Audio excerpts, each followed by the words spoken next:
Some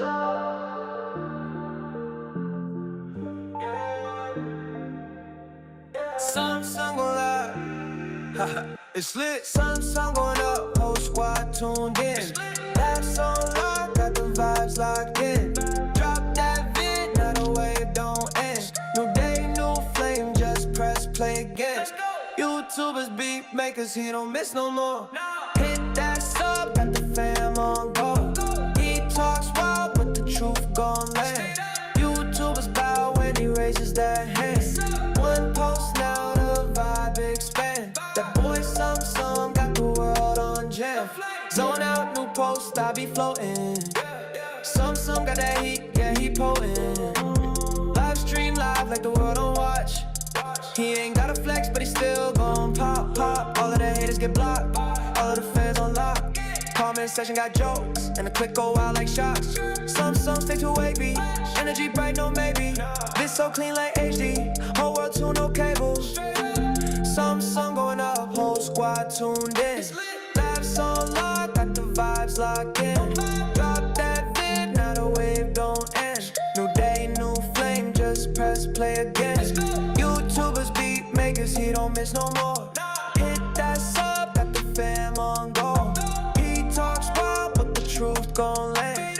YouTubers bow when he raises that hand.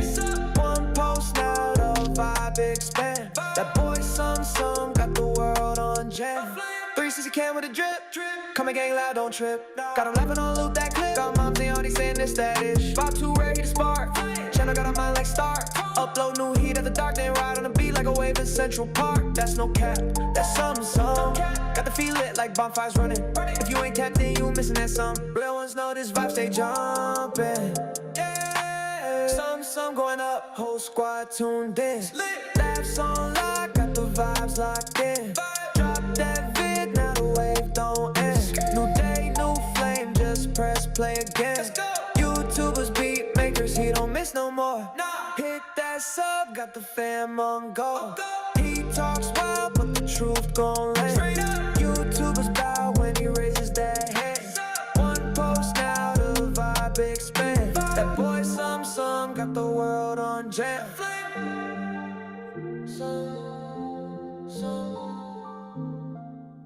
What's good, y'all? You know what I'm saying? Welcome to the stream. I meant to put on a little hoodie over my white tee, but it looks like y'all getting a white tee stream today. Let me go ahead and pay the cameraman real quick while we here. You know what I'm saying?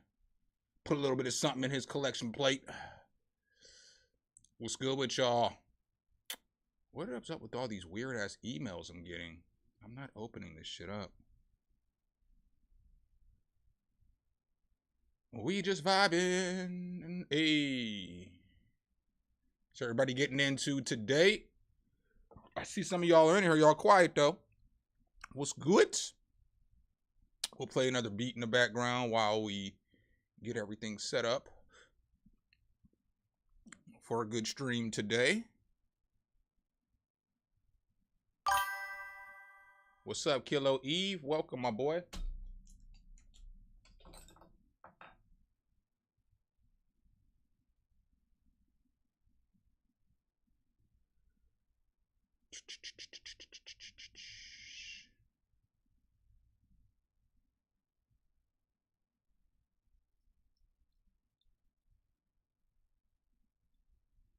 Let me find a beat.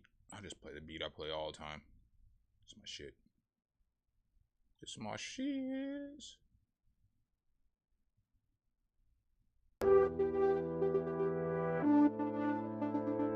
Just getting this set up.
Yo, yo, yo, yo, yo. What's up, Stefan R. Adrob? You're Ed Wally. What's good? E.D.U. Garcia de Paradise Nuts. What's good, Brody? Welcome.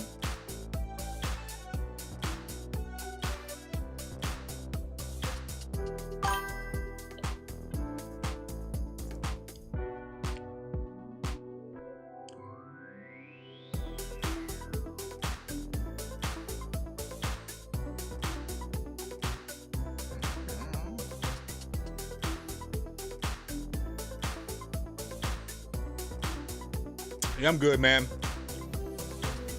I'm good. Kind of lazy today, though. I was supposed to record a video today, but I didn't. I'll record it tomorrow, though. I mean, I worked on it.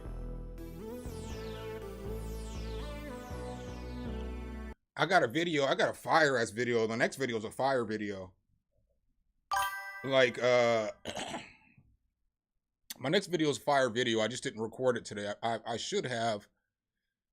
But if you want me to tell you the truth, I was just too lazy to do it. Like, my sleep schedule's been fucking me up like the last like 4 or 5 days. I've been waking up between like 2 and 4 in the morning and shit.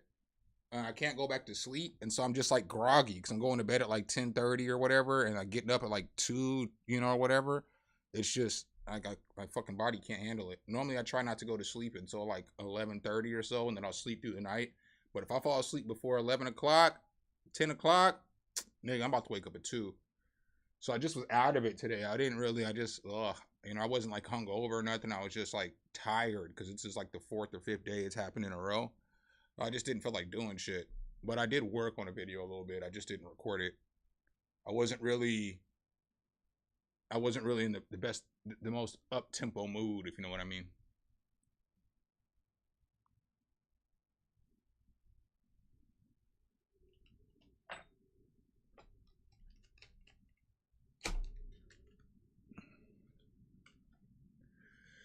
Yeah, man. And then I seen some crazy shit today. So I'm fucking watching The Breakfast Club. And this manager told the employee to take the trash out. And then the employee was like, no, I'm not taking the fucking trash out. Nobody wants to take the trash out. I mean, that's not true, though. All the motherfuckers that smoke want to take the trash out. Everybody who don't smoke don't want to take the trash out at a fast food restaurant. That's just how it goes. Because, you know, if you take the trash out, you can go smoke a cigarette. There ain't shit a motherfucker say to you. You know, you outside, shit.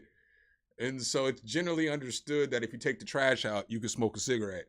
Just get all the trash out of behind the back door and then fucking, you know, then you can smoke. So she said, no, I ain't taking the trash out. So the manager's like, all right, clock out, go home. The girl then proceeded to call her mom. Her mom came to the McDonald's with another girl, and they ran back into the office, and they started jumping the manager. And then the manager pulled out a gun and shot the mom in the fucking leg, right? Right? So, like, I don't fucking know how this fucking draws. Yo, I ain't never took a gun into McDonald's. I ain't gonna say I ain't have my pistol in my car, but I ain't never took my pistol into work. But granted, I don't have a purse. So I don't know how she gets to the pistol, but she shoots the mom in the leg, right? So I see this on The Breakfast Club. Nigga, this shit happened in Belleville, Illinois. My mom flew to Belleville today because my grandma lives in Belleville. This shit happened like 8 minutes from my grandma's house, bro. Like, you know what I'm saying? Like, I was born in Scott Air Force Base, which is right next to Belleville. So this is like kind of, you know, like where I was born, like area and shit. My grandma had been there. I done stayed summers in Belleville and shit. Like, that's where I be telling you my cousin Chris, who lives here, that's where he lived at. He lived with my grandma forever. You know, my mom went to high school, like in they used to live in Shiloh Valley, which is next to Belleville and O'Fallon. So it's like, this is like from like my mom's hometown and shit. She's literally heading there today, and I hear the story. And my cousin Chris, he's driving down there. It's fucking crazy, bro. I ain't joking. Y'all think I'm joking? I'm gonna tell y'all. I'm gonna show y'all I ain't joking. Yo, it's just crazy. I mean, I know it's not that big a deal, but it's like a nice community. It's like you wouldn't expect shit like this in that community. So, you know what I'm saying? Like, here's this shit at? Open this bitch up in Messenger.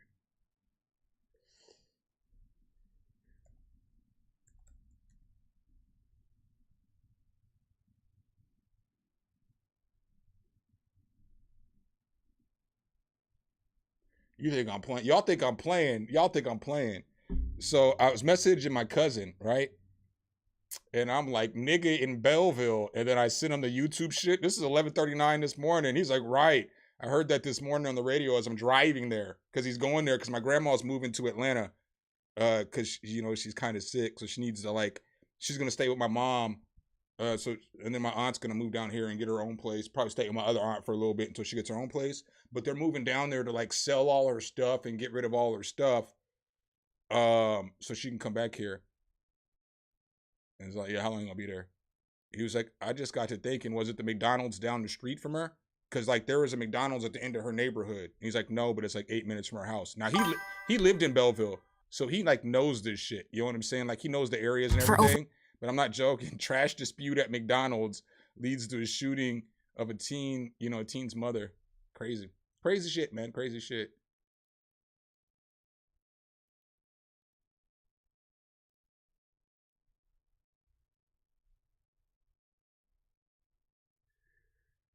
All right, all right, all right, all right, all right, all right. Still waiting on tracks, y'all. So as soon as we get some tracks in, I know I'm a little bit early. But if I didn't start the stream now, I probably wasn't gonna start the stream. I still feel like shit. But I knew once I got on the stream, I'd be in a better mood. You know what I'm saying? Like I knew once I got on the stream, you know, my energies would well, and I'm gonna be drinking, so obviously I'm gonna be in better spirits and shit. You know what I'm saying? What's up, Johnny A?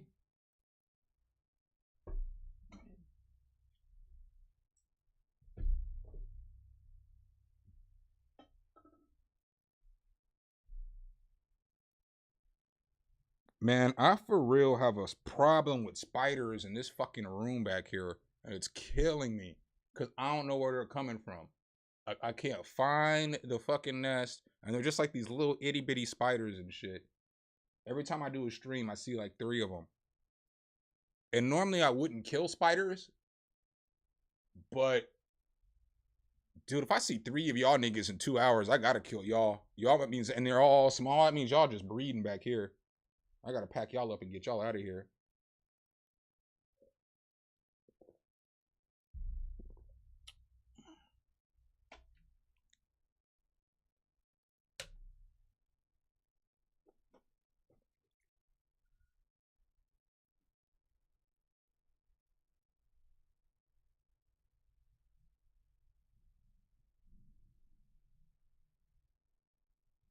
So there's no pace here. You're 10% safe anymore. I don't know what the fuck you're talking about, Johnny. But welcome. What's up, Obi-Wan? Obi-Wan Kenobi. What's good? What's good? A doodaloo doodaloo doodaloo doo. Oh yeah, baby. Yeah, man. So what else did I see today? I know y'all probably don't give a flying fuck about this shit. But this nigga Dwayne Wade said, these basketball players are just, these niggas, hey, it's good that they got platforms, but giving anybody a platform, motherfuckers be out here just wilding the fuck out, man. This nigga Wayne said he was on a Michael Jordan type trajectory before he got injured. Nigga, you was good, but you had a good playoff series, but niggas weren't calling you Michael Jordan, bro. Like, I was alive. I'm older than him. You know what I'm saying? Like, nobody called you Michael, the next Michael Jordan. Not at one point in your career. We thought you was cold, though. We thought you was a beast, but nobody ever called you the next Jordan. You know? Nobody. Jordan was averaging 37 that when you got hurt. You averaged 30 like once or twice, bro. Jordan averaged over 30 like 9 times or some shit. Nobody was calling you Jordan, bro. You was cold though. You was cold. But I do agree with the assessment of. I agree with the assessment of.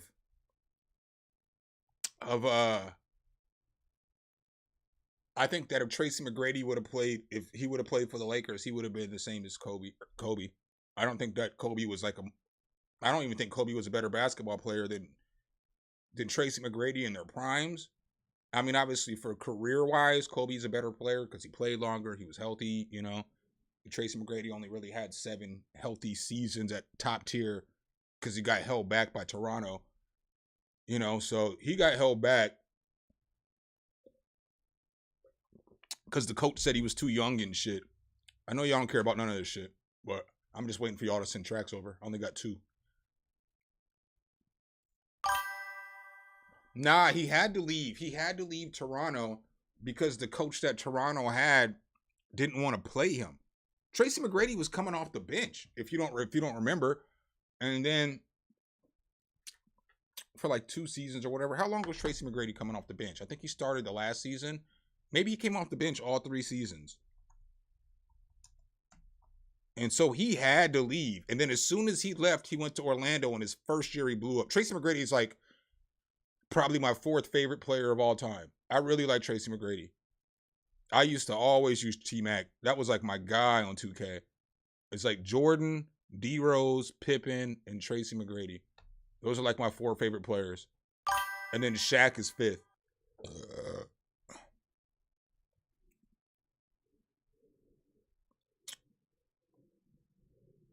Yeah, see, he wasn't starting in Toronto. They weren't giving him no play. And so this motherfucker was averaging 15 points coming off the bench, basically. And then as soon as he gets the opportunity to start, this motherfucker goes off. 26 points per game, 25 points per game, 32. As soon as he got his opportunity, like the fucking, because Grant Hill was hurt too.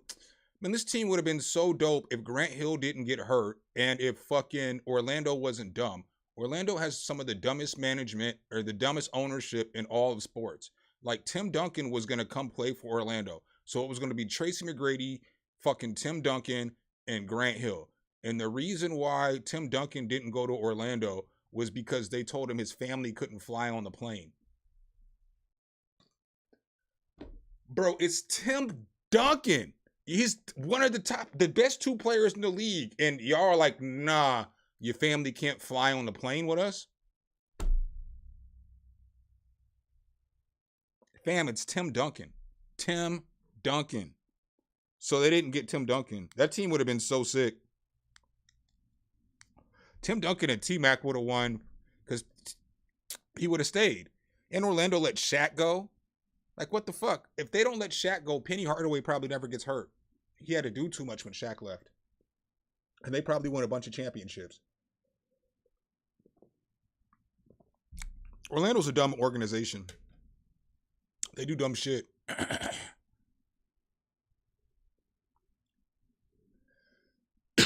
Yeah, man. I think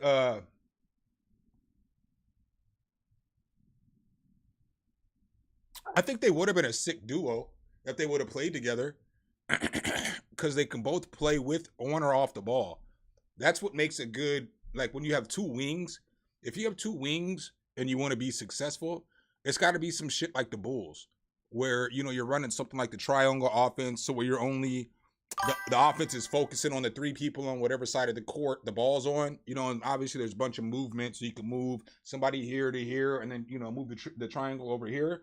But a lot of people don't understand what the triangle offense really means. The triangle offense really means like, so you have a triangle, right? And there's 3 players, right? So you're focused on 3 players at any given time. The triangle can always move.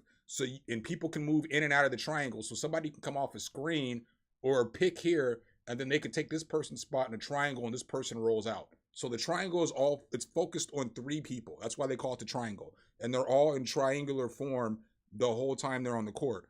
So like the reason Scottie and Jordan could play so well is because Jordan could play off the ball, so could Scottie. And they could run the triangle with somebody else, like a Kukoc or a B.J. Armstrong or Horace Grant, where you got people picking behind the scene, getting other people open. That's just what made their offense so good. So Tracy McGrady and Vince Carter could have done the same because they could both shoot and they can both, you know what I'm saying, dribble the ball up the court. Tracy McGrady could have been like a point forward for him, and then Vince Carter could have been the 2 guard. That roster would have been a fucking sick team.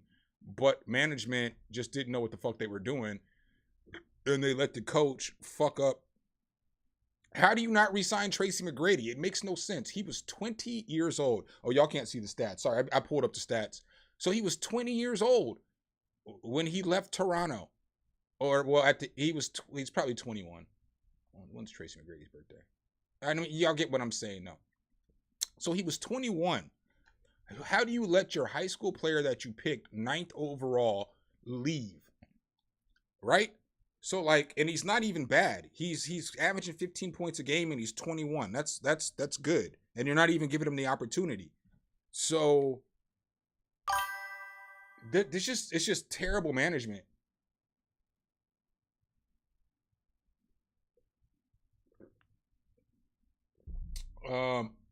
What's up, Tone Stepper? Welcome. I'm just waiting to get tracks in before I start listening to music. So I just only have a couple tracks in, as you guys can see.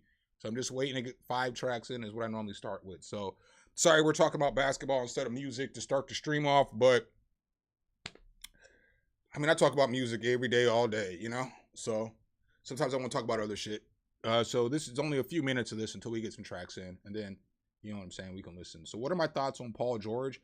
I'm a PG-13 fan, you know what I'm saying? It sucks that he's injury prone, but such is life. You know, some people are just injury prone. I think that Paul George this last season, he never got healthy. And then I feel like with Paul George, he never got healthy and he just played like shit. I think that a lot of it has to do with they have to figure out none of them dudes played together this year. Really. I think they played a total of 16 games together or 18 games total. Tyrese Maxey, Embiid, and Paul George. So there was never a groove. And then PG and Embiid were hurt, you know? So they never got into a groove of playing. And I think that hurt them this year. I think that if PG rehabs well, he can come back and be fine. I don't think that the podcast was a problem. I really like the podcast P. You know what I'm saying? I like that podcast. I think the media blew that shit out of proportion. So like when talking about he cares more about his podcast, what do you want niggas to do in their free time? Like fuck. Niggas can't even podcast in their free time. Like, you know, if he wasn't podcasting, the nigga would probably be playing 2K. So instead of playing games, the nigga's podcasting and making money in another lane and found another lane to help his friends make money. And motherfuckers is criticizing him for that shit. It only takes an hour and a half to shoot a podcast. I mean, that's a phone call. You know what I'm saying? Or whatever. So, like, you know, if you chop it up with your homies every day or whatever, it's just a fucking phone call, you know? It's not like this nigga ain't editing the videos. This motherfucker ain't the director. He just sits down and talks for an hour and a half and then goes home or goes about his day or maybe hangs out with his friends for a little bit. But like motherfuckers be having unrealistic expectations on athletes because they be like athletes, they be thinking that athletes can't do anything but play basketball 24/7. Like, what the fuck are we even doing? You know what I'm saying? Like, how are we gonna be like, y'all niggas can't do anything else but play basketball? You know? Like, niggas can't, motherfuckers have jobs. The CEOs of companies be making $45 million and shit like that. But don't nobody tell a CEO of a company to fucking, you can't do what you want. You can't watch a movie in your free time. You know what I'm saying? It's stupid. This shit's dumb. So to make a long story short, I fuck with Paul George. I feel like Paul George gets the nigga, if what's my nigga's name? The dude who was the star in Indiana before Paul George. I remember what I can see his fucking face, but I can't remember his damn name right now. Paul George. Because if Paul George would have got to play with that nigga, Indiana would have been a problem. They might have been able to beat Miami if he was still playing with, what is that motherfucker's name? Because he was cold as shit.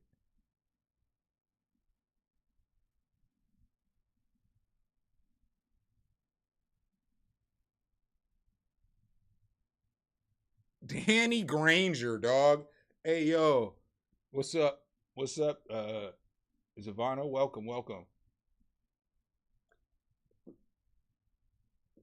Yeah, he got injured in the Olympics. That shit was nasty. But, yeah, man, if Danny Granger would have been able to stay healthy, that fucking Indiana team would have been nasty with Paul George and Danny Granger playing together. Oh, my God. They would have been so fucking cold. They'd have been so fucking cold. Because that roster, think about it, like around 2013, they had Roy Hibbert too. Oh, they'd have been cold as fuck. That'd have been a hard team for Miami to stop. Because they used to take Miami to like game 6 and game 7.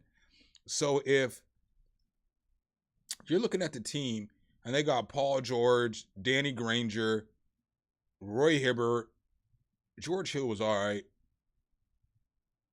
Lance Stevenson. Nigga, that team, David West, bro, they were fucking deep. If Danny Granger would have been healthy, Indiana might have got a ring, dog. No cap.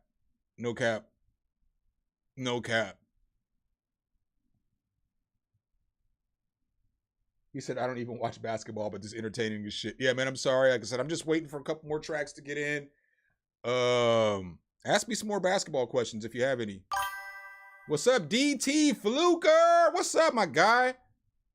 Oh, shit, I forgot to give you one of these, Kilo Eve. I said I'm giving all the mods this from now on. Oh, my God. I be selling drugs in front of the building. Yeah, go ask me another basketball question real quick. I'm pretty knowledgeable on the sport. I'm pretty knowledgeable on like basketball, football, boxing. I'm pretty knowledgeable like women's basketball and men's basketball though. And any college basketball before like 2010. I stopped watching college basketball though. That shit's boring as fuck. Do I put Kobe in my top 3? I put Kobe at number 11 or number 12 all time. Let me tell you why. Right? Let me cook for a second. Let me cook. Don't even get mad at me in the comment section before y'all start going off and shit. Matter of fact, since I got shit, I can pull up numbers and shit for y'all and show y'all some shit I be talking about with Kobe Bryant. So Kobe's cold, right? And Kobe, I've been saying this shit before Gilbert Arenas said this recently. I can pull up my fucking Facebook post for the last fucking decade. Kobe's legacy is inflated by the fact that he played with Shaq, right? Because if you put Tracy McGrady on that team, he probably wins 5 championships. You know what I'm saying? So Kobe's first 3 rings he got, the nigga was the sidekick. No matter what anybody says on this motherfucking earth, I watched all that shit. I fucking remember the finals, right? I remember how the finals go, right? So I remember that Shaq was cooking these niggas, right? So Shaq was cooking these niggas in the finals, right?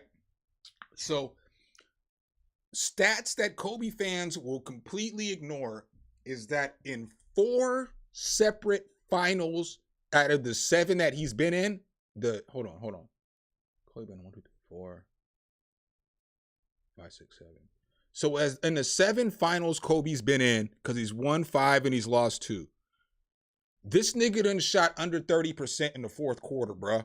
So when niggas talk about Kobe got that clutch gene, that nigga in the Indiana Pacers series.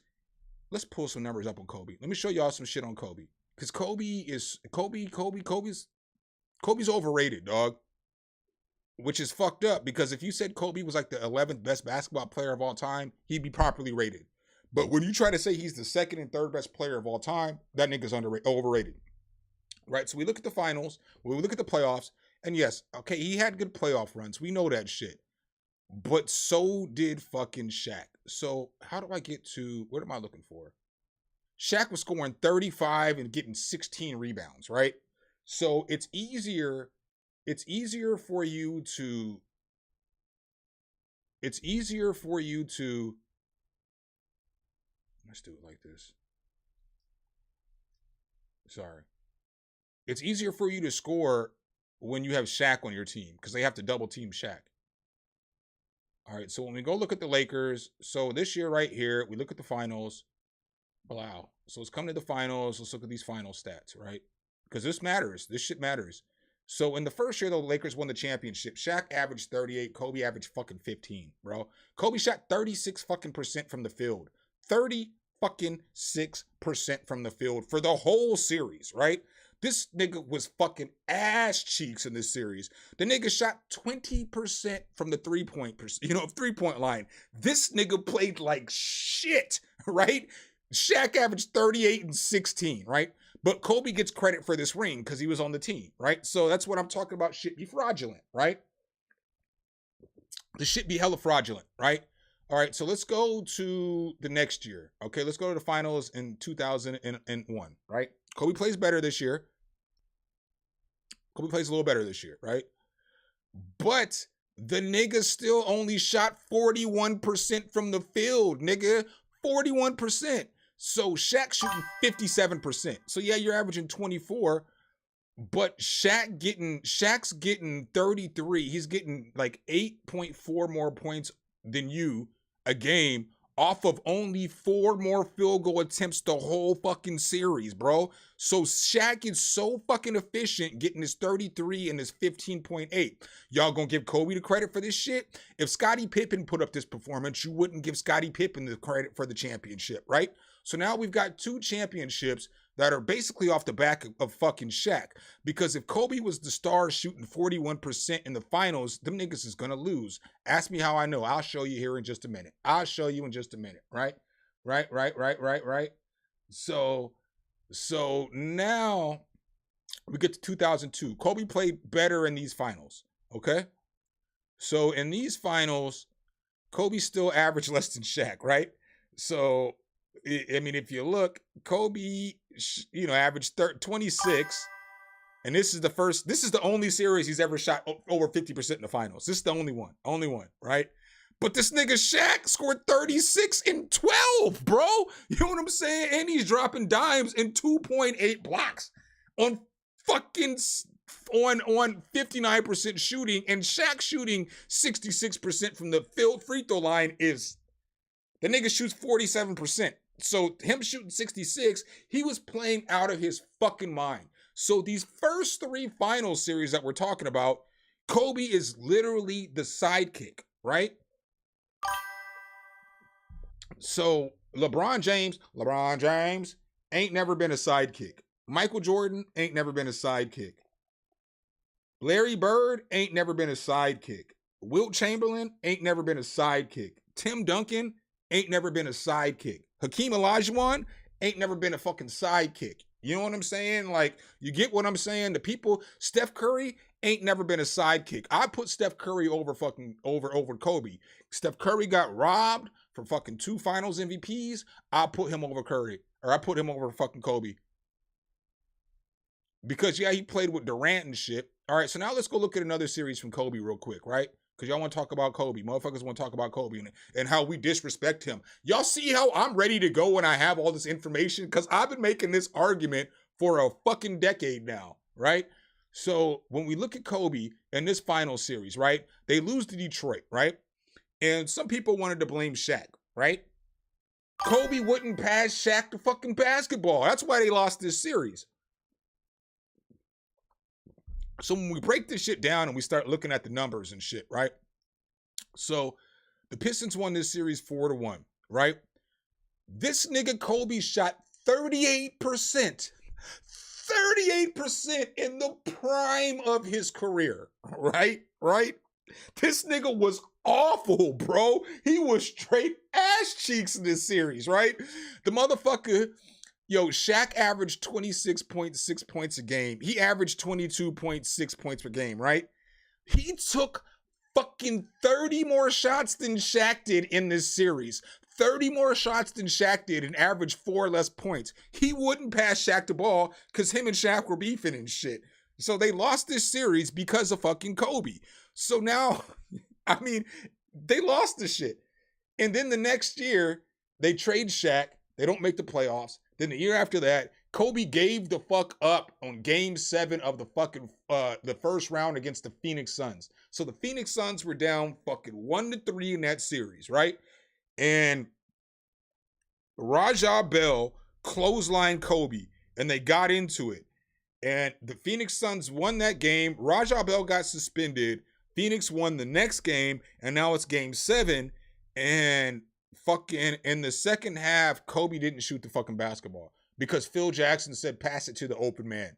So instead of Kobe understanding what his coach is saying, that's coached the nigga for how many years, just, hey man, we're trying to win the game, dog. I mean, we get that you always try to go for 60, Kobe, but this nigga is a 3-point specialist. You know where you can hit the shot, passing the ball. Kobe quit on his team, dog. Quit on his fucking team in game 7, dog. Quit. No, I'm just talking about, somebody asked me what I think about Kobe. So now then we get to looking at Kobe some years later. Yes, Kobe did win finals by himself. 2008.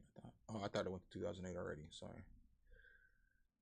All right, so he loses to the Boston Celtics, right? In this final series, Kobe's points per game is down. The nigga shot 40% from the field, which is fucking awful.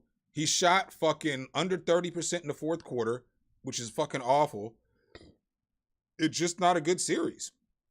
It's just not a good series for Kobe. You know, you're scoring 25 points per game, but in 2008, 2009, I guess you only averaged 26 at that point. But still, nigga, you can't average 25 points in the finals and you're Kobe Bryant on fucking 40% shooting from the field. Another awful fucking finals performance from fucking Kobe. You know what I'm saying? Like, that shit's not good. That shit ain't good. All right, so 2009, they win. All right? Kobe wins finals MVP. Cool. Fair enough. Y'all know this nigga Kobe Bryant didn't shoot. Before I even scroll down, I'm going to tell y'all this shit so that y'all know. Y'all know I know this shit. I know. This nigga Kobe Bryant, or this nigga Paul Gasol shot 60% from the field in this series on Dwight Howard and held Dwight Howard to like 48% shooting from the field when Dwight Howard averaged 60% from the field for the season. So yeah, Kobe won the award, but Paul Gasol carried these niggas in the fourth quarter of these games, bro.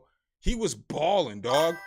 Like, hey, Paul Gasol put up 60% field goal percentage on Dwight Howard, who was the defensive player of the year.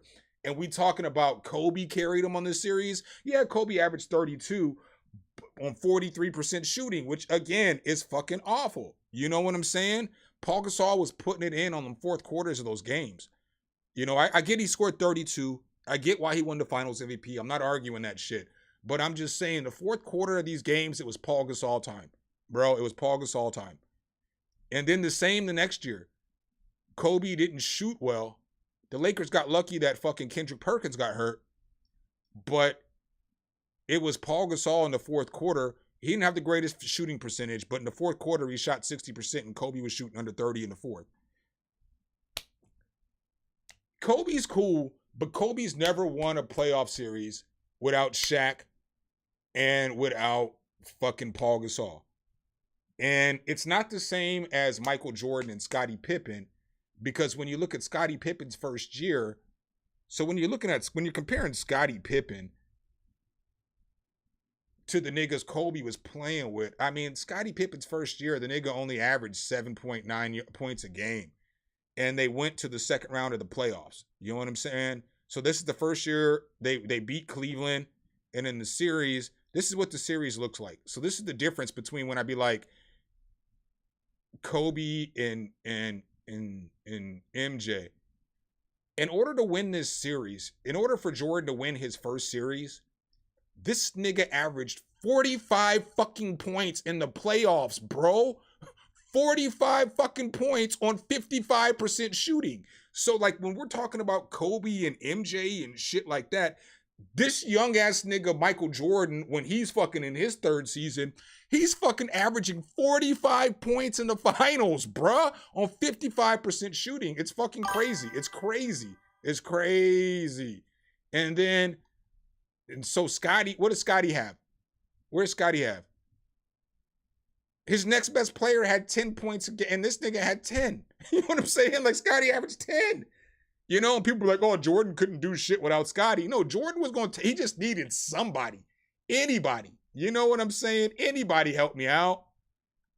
You know? So let's go to the next year, right? Let's go to the next season. All right, so you go to the next season.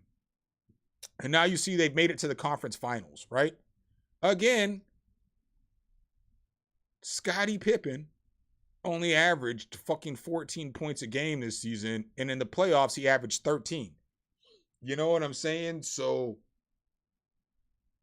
Jordan was having 34. You know what I'm saying? So like, they're not the same, bro. They're not, it's not, when people be like, Kobe's the next closest thing to Jordan, he's not.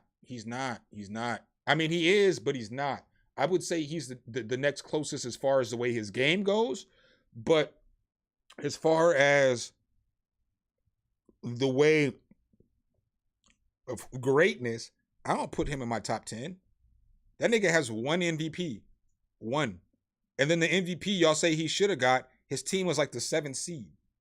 Not giving him MVP for that shit. Not doing that shit. LeBron James got Cleveland to a 50 win team from 36 the year before. He should have won that second Steve Nash MVP, not fucking Kobe.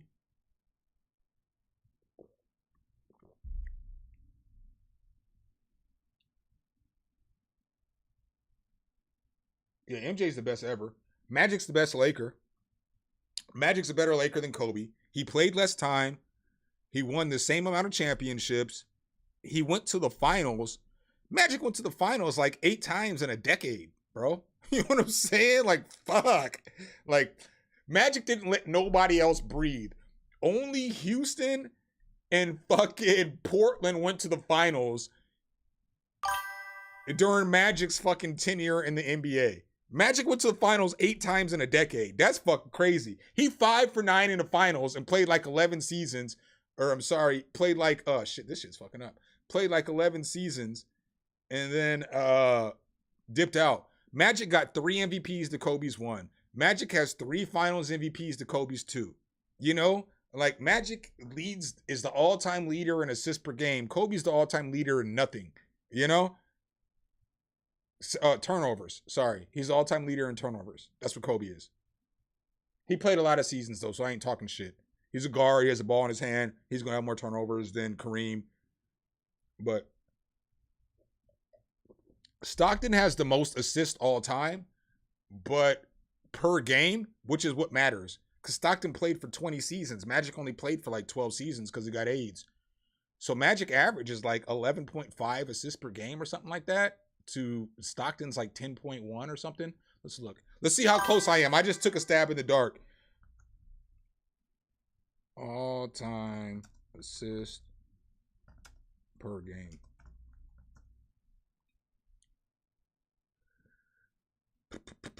$11.9 and 10.5. I was close. Did y'all realize Trae Young is 3rd all-time in assists per game? That's fucking crazy, nigga. He don't get the props he deserve. And he put up like 25, 26 points.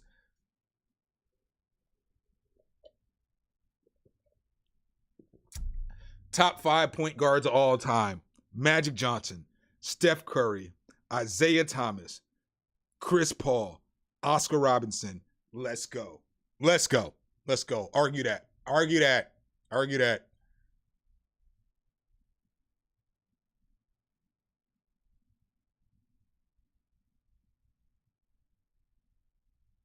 Steph's 2. I said Steph 2. I said Magic 1, Steph 2. I consider AI a 2 guard because they had Eric Snow at the point.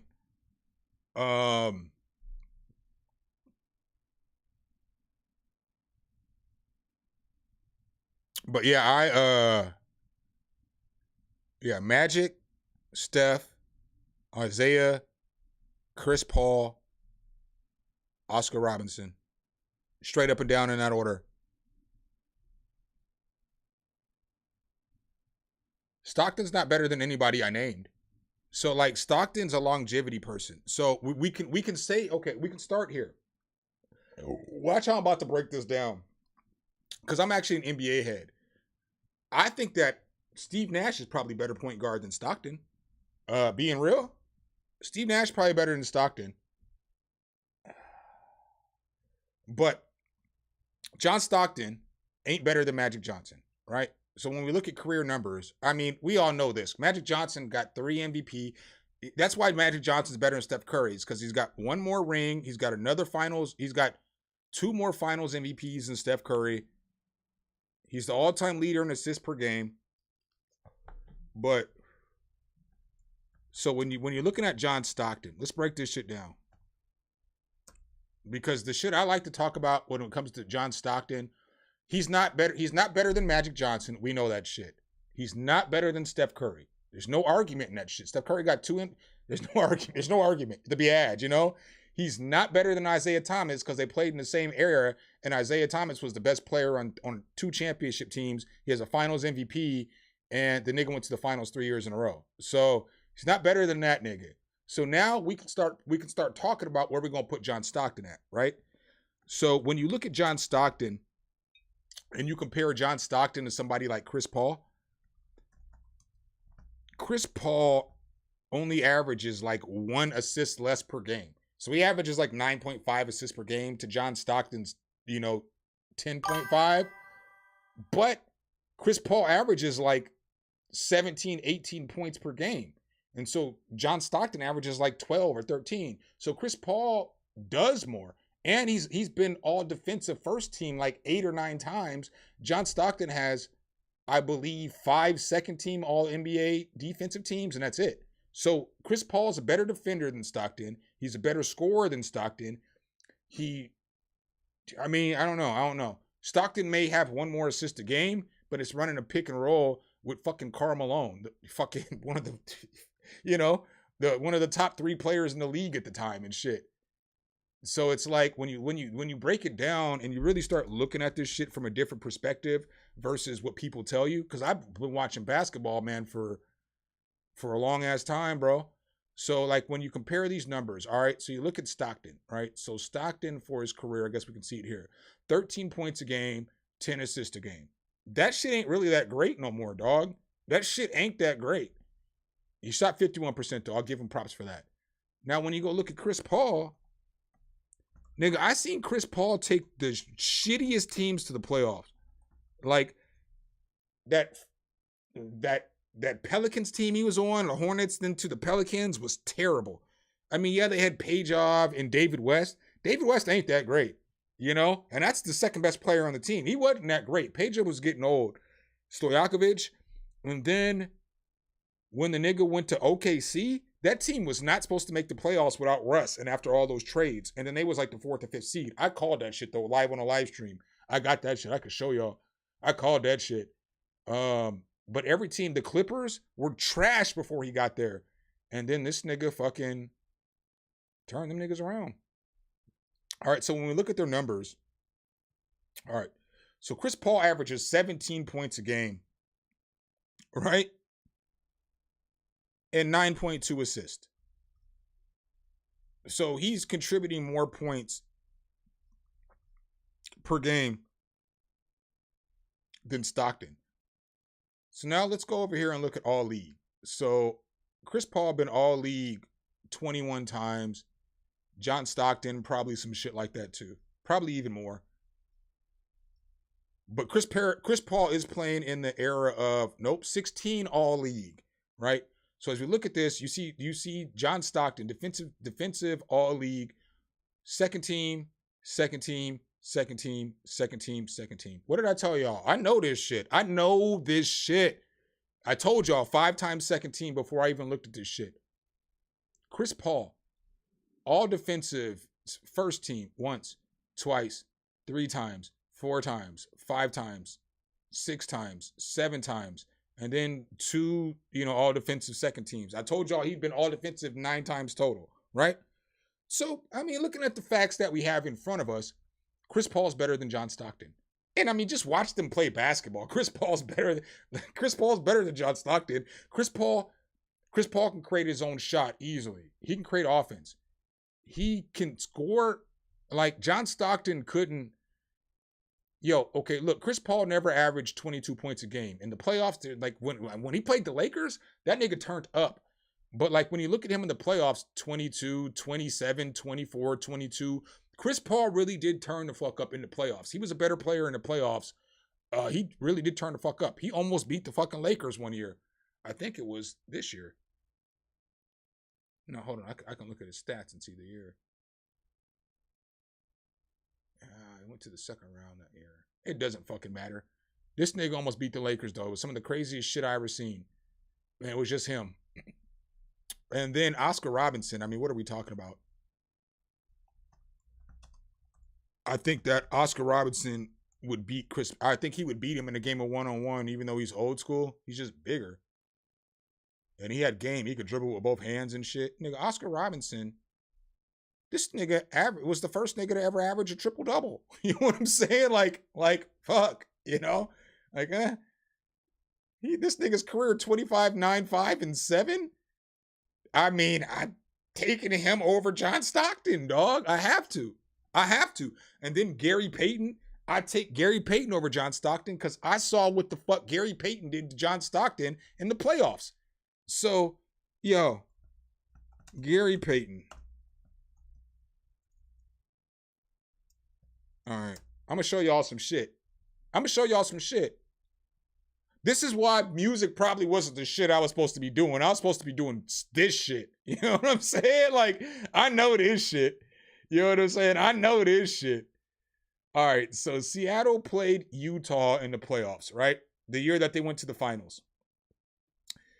This year, John Stockton averaged 11.2 assists and 14.7 points a game. Okay? Let me show y'all what the fuck happened when he had to play Gary Payton in the playoffs.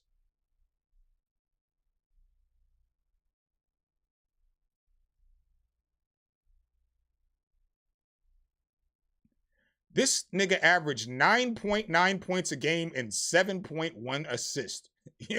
Gary Payton was riding this nigga up and down the court, dog. You gonna average 5 less points a game and 4 less assists in the playoffs, bro? Gary Payton D'd this nigga the fuck up, bro, and got them niggas the fuck out of here. And then they had to play again the next year, and Gary Payton cooked this nigga. Averaged 20, 6, 1. He cooked this nigga. You know what I'm saying? But shot 50% on him and shit. Was like, nigga, I don't give a fuck. Nigga, come get this work. Nigga. Gary Payton don't even shoot 50%. Shot 43 from the 3. He don't even shoot 43% from the 3. He was like, come get this work, Stockton. Bring your ass over here. Get this work. Jason Kidd 7.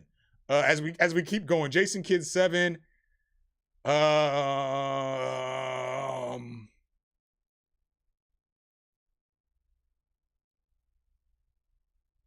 I probably put Kevin Johnson 8th, Steve Nash 9th, John Stockton 10th.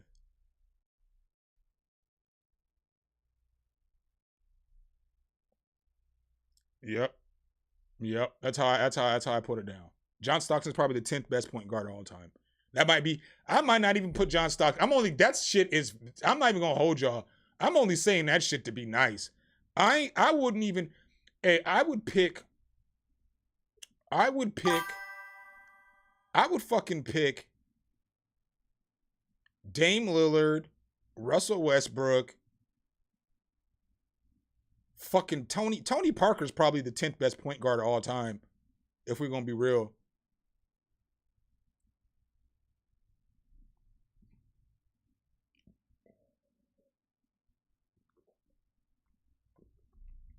I've been thinking about doing commentary. I do like DraftKings and shit, but I typically do that shit only at the beginning of the season. Cause sports, like, I do DraftKings all year long for football. But for basketball, I normally only do it for the first 2 months. I normally win a decent amount of money and then I quit because I overthink that shit. Um, but I'm really cold at fantasy football and shit like that. Like when it comes to I'm cold at fantasy football. I've been busting niggas' ass at fantasy football for fucking 2 decades now. Like I always be in like a bunch of leagues. I always win like at least one or two of my leagues, you know, like the money leagues, and then I always win or come in second in the free leagues. But I take chances in the free league so I can see what players are gonna do. It forces me to pay attention to younger players that I would never draft, and that shit helps me in my money leagues. So I be fucking killing niggas. Because in any league I do, I always draft the best starters I can. In free leagues, I just take waivers on all kinds of weird players and shit. Because I can do waiver wire. I'll fix my team later on. As long as I got a good starting team and the niggas ain't injured, I'll be all right. Yeah, I mentioned AI because somebody said, yeah, Kyrie Irving is definitely better than Stockton. I didn't even think about Kyrie in this. Kyrie got one of the best games of all time. He just is small and can't play defense. And so that's kind of what, because like when you hear me talk about like, you can see most of the players that I picked are two-way. Well, Magic's not a two-way player and neither really is Steph, but they're so fucking great. You can't not acknowledge their greatness. You know what I'm saying? Like, but yeah, if you play two ways, pause, I'm probably going to put you higher. But Kyrie's not the greatest defender. Kyrie gets cooked. But his offensive game is, he's probably on the Mount Rushmore of offense. It's like Jordan, Kevin Durant, Kyrie, and either one you want to put, it's probably either Tracy McGrady or Carmelo Anthony. But as far as pure scoring and ability, offensive ability, no, I'll put LeBron up there. Because but here's the thing. I consider all things being when it comes to offensive. So like if you drop dimes and you can score and you got a bag and all this other shit, LeBron don't really have a bag. But the nigga's so big he can score. You know what I'm saying? He can always get to the basket. Hey, I'm gonna pause this for just 1 second. I'm gonna play a track. I gotta piss and grab a couple more beers. I can't believe y'all niggas been sitting here and listening to me talk about basketball for an hour. This probably is what I should be doing though, huh?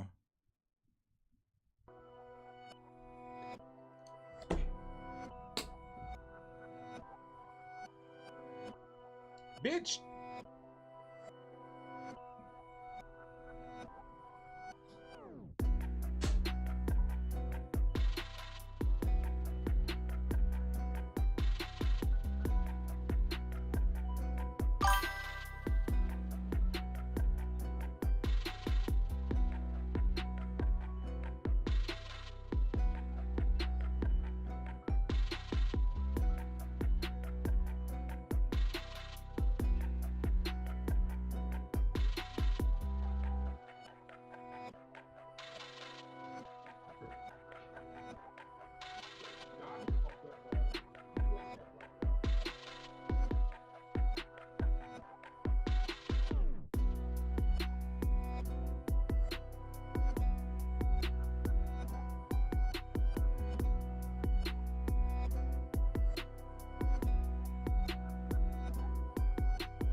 All right. Let me get this out real quick. So you said AI. What I mentioned AI. I think AI is the 5th best shooting guard of all time.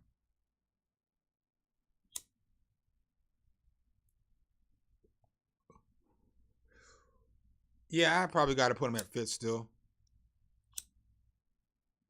I would take him over Jerry West. So like my top, I mean, you probably already imagine what my top 5 shooting guards are. But it's gotta be, for me, it's gotta be Jordan, Kobe, Dwayne Wade, James Harden, Allen Iverson, Jerry West. Those are my top 6 shooting guards of all time.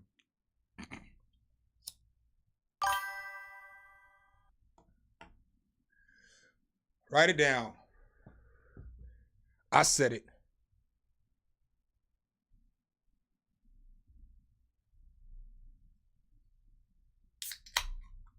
Well, he was. He was a point, but he was a shooting guard too. You know, it's kind of, well, with Allen Iverson, it's hard because, and the same thing with James Harden. It's kind of hard to rate these niggas because James Harden was a shooting guard that handled the ball, and the same with Allen Iverson. But they had a point guard on the roster who started too. James Harden wasn't guarding point guards. Allen Iverson guarded the worst offensive player in the backcourt.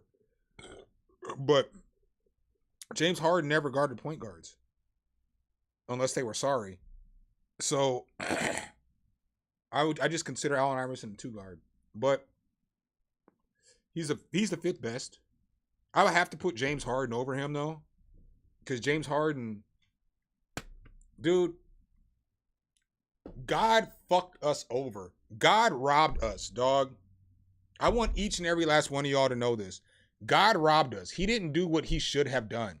The nigga God did some fuckboy shit in the 2017 and 18 fucking conference finals when Chris Paul got injured and the Houston Rockets were up on the fucking KD, Steph Curry, Klay Thompson Warriors. That was the biggest amount of bullshit this nigga God ever did, dog. That was some bullshit. The Houston Rockets should have fucking won that series, and it would have ended the super team phase right then and there. And then we had to, God fucked us. He fucked us. Because although I like Steph Curry, I like Steph Curry a lot. I've been a Steph Curry fan since Davidson. Like there's Facebook shits on here for me in like 2014 when I was using the Warriors before anybody really knew how cold they was gonna be. I mean, I got the proof. You know what I'm saying? And then I had to go on a trip with this nigga Danny for like 2 weeks because we went to I worked at Jimmy John's. In order to be a general manager, you got to go to some stupid ass class in fucking Illinois, Champaign, Illinois for 2 weeks. And so they sent me and Danny together. Yo, me and that nigga were reckless. That was some of the greatest times I ever had in my life, dog. That was some of the greatest times I ever had in my life. I'm not even going to hold you. Hold on. No cap. Let me see if Dan, he might be at work.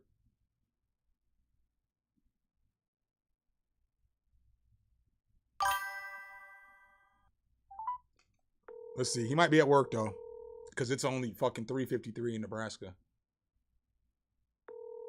I know he works days, so we're taking a shot in the blue. My friends got real jobs, unfortunately. Well, fortunately, but they. Oh, you reached the ground. Yeah. My friends got real jobs, so they can't just be. I'm not like the streamer that all my friends be streaming and shit, and I could just call them whenever. No, these niggas be having jobs and families and shit to support and shit.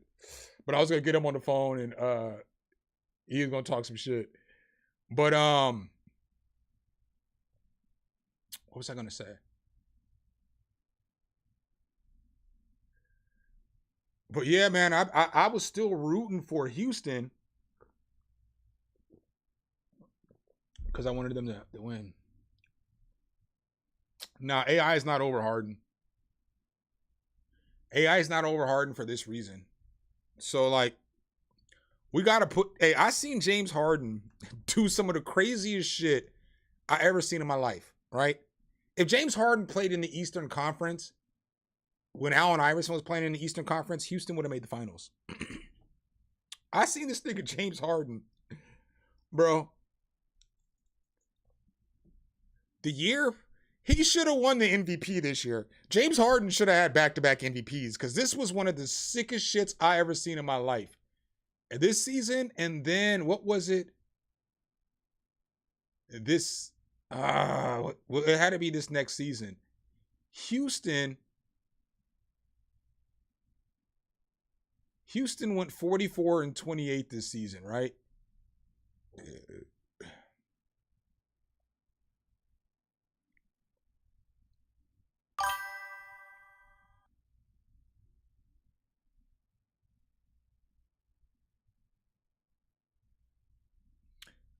All right, so you see what Houston's record was, right? He should have won MVP 3 years in a row, dog.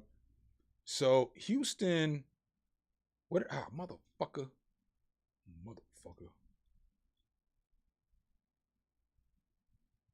Houston went. Well, this must not have been the year. What year am I fucking thinking of?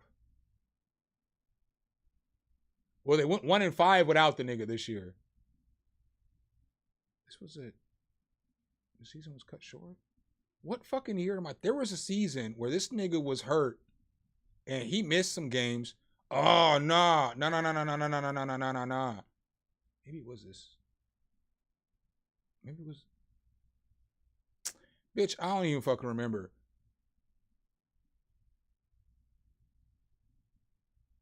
Or nah, his teammates were injured. So his teammates were injured the whole fucking season. Half the season, and this nigga was still carrying these niggas. Was it this season?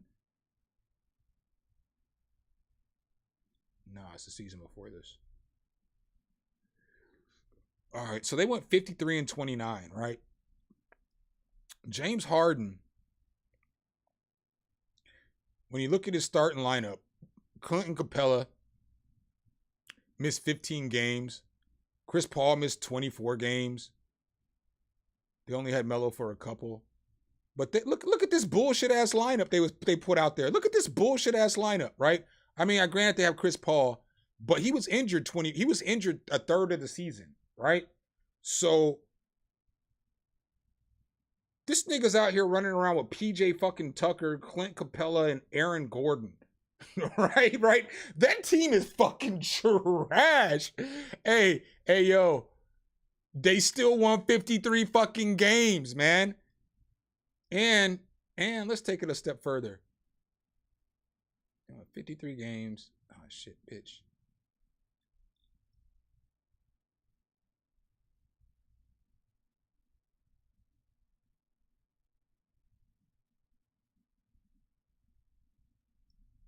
Damn, it was the same the year before, too. 2018, 2019.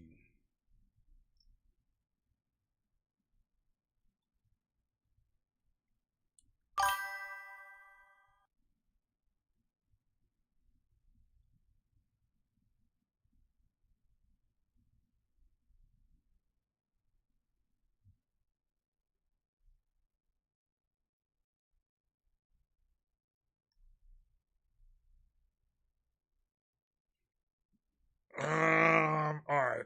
So let's get to this music shit. Sorry it took so long. Oh, hold up. I gotta respond to this shit real quick.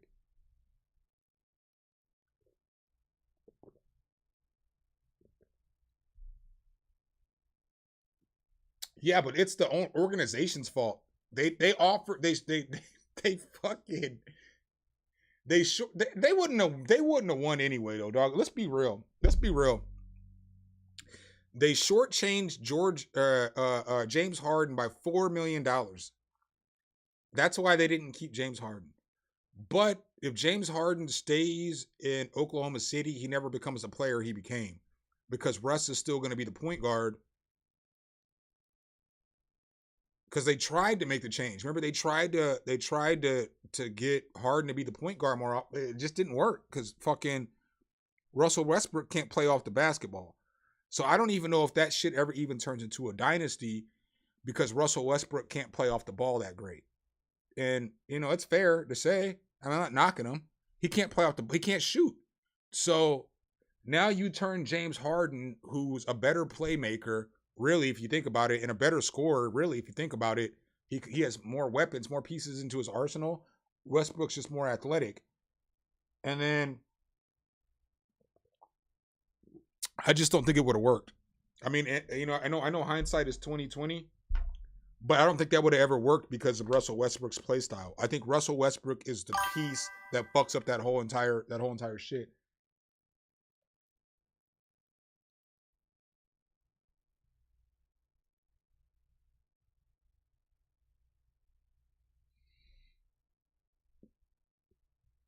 I just don't know, man, because when we get to looking, I just think that. So let's look here.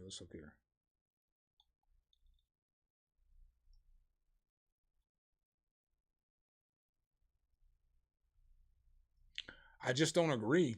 I think that James Harden played in a harder conference his whole entire, well, for most of his career, because obviously Allen Iverson went to Denver and shit. But when you look at James Harden, you're right. Maybe he doesn't always perform the greatest in the playoffs. But when you compare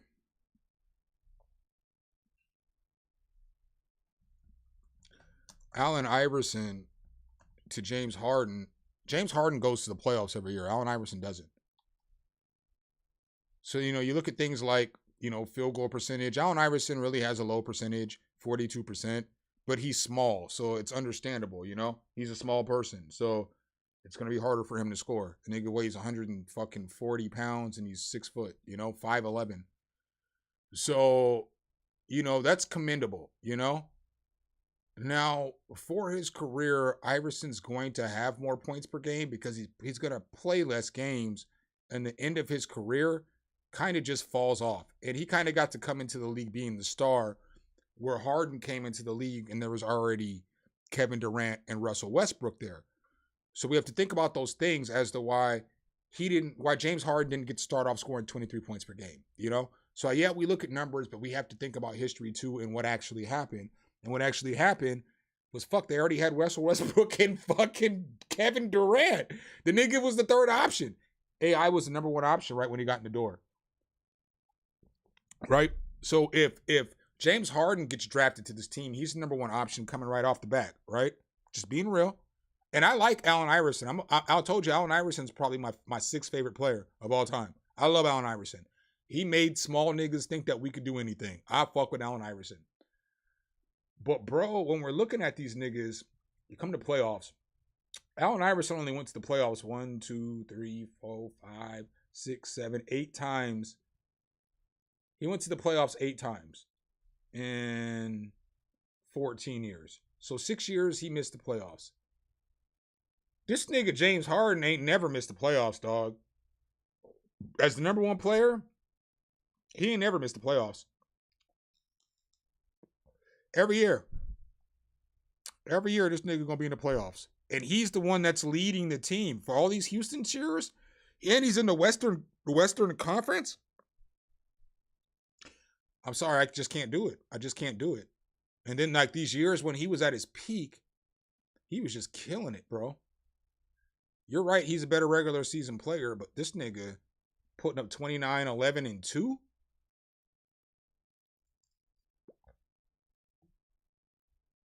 I just can't.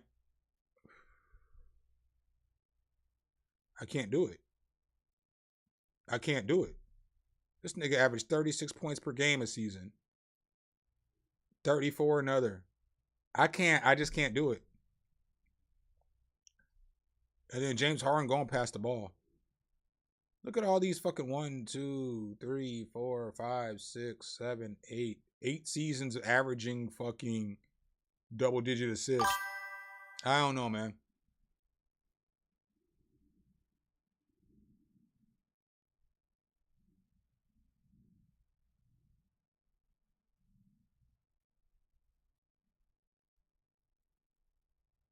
That's not fair. The 2001 76ers team wasn't as bad as niggas try to make it seem like. They had the defensive player of the year in Dikembe Mutombo, and they had the sixth man of the year in Aaron Key, and they had Allen Iverson. right? So they had the best defender in the league. They had the best six man in the league. I mean, I get that they shouldn't. They should have never traded Keith Van Horn, right? So when we look at that team,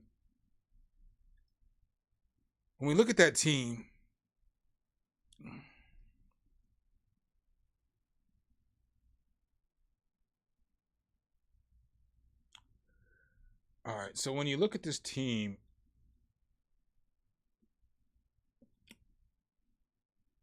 oh no, they had Keith Van Horn and Tony Kukoc, and they traded Tony Kukoc. They shouldn't have traded Tony Kukoc.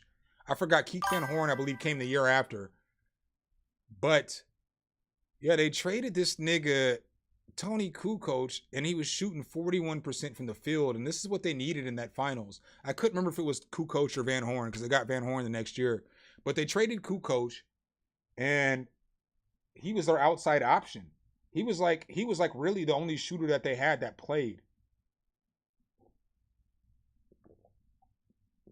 But their team was all right.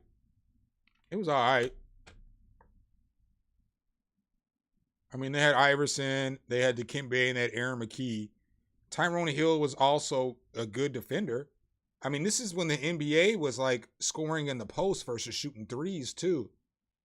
So you got Eric Snow, you got Tyrone Hill, and you got Dikembe, who are all probably 3 of the top 20 defenders in the league. George Lynch is probably another one who's in the top 25. You got Rajah Bell, who could shoot it. Matt Geiger is a decent-ass backup.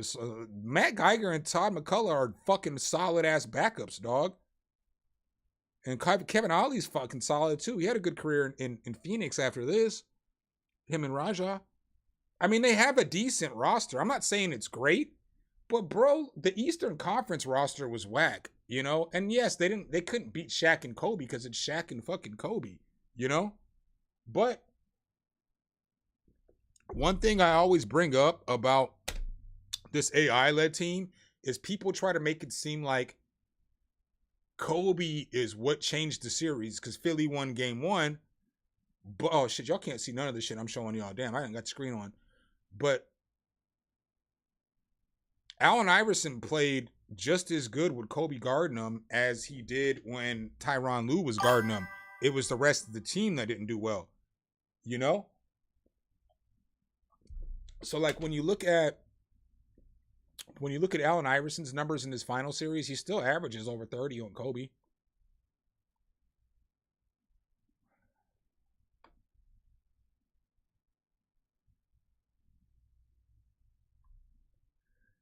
All right, so when we look at the series stats, so there's 6 games in the series, right? So you see Allen Iverson's the leading scorer in, you know what I'm saying, 4 of the 5 games. I think he had like 20 something this game. I can't remember. I don't remember. It was either like 23 or 28, something like that. But yeah, he scored 48 in this point. He's probably not going to score 48 in every game. Now, granted, if y'all remember history, Allen Iverson did go the fuck off in these playoffs. Like the series with Toronto and the series with Milwaukee was fucking insane because it was like every game versus Vince Carter, niggas is going for 40 and 50. Every game versus fucking Ray Allen in Milwaukee, niggas is going for 40, 50. It was a fire series, bro. One of the most fire series I've ever seen. That was a fire playoff run of a bunch of mid teams, but all them fucking series were fire because Allen Iverson was just going to fuck off every game. One of the greatest playoff runs I ever seen until you get to the finals. It was absolutely amazing, you know? Amazing. But then Kobe didn't really shut this nigga down. Like in this game, you know, he had a bad game in the finals. Okay. The nigga scored 23. Okay. But that's one game. You know what I'm saying? Like, fuck. He scored 30 something. He scored over 35 in every other game in the series on Kobe. He was cooking Kobe, dog. He was cooking Kobe. You're right. It wasn't a great team. He didn't have the help. But the nigga was cooking Kobe. He averaged 35.6 in the series, dog. And only had 4 turnovers, which ain't that bad, you know? He didn't shoot the greatest, though. But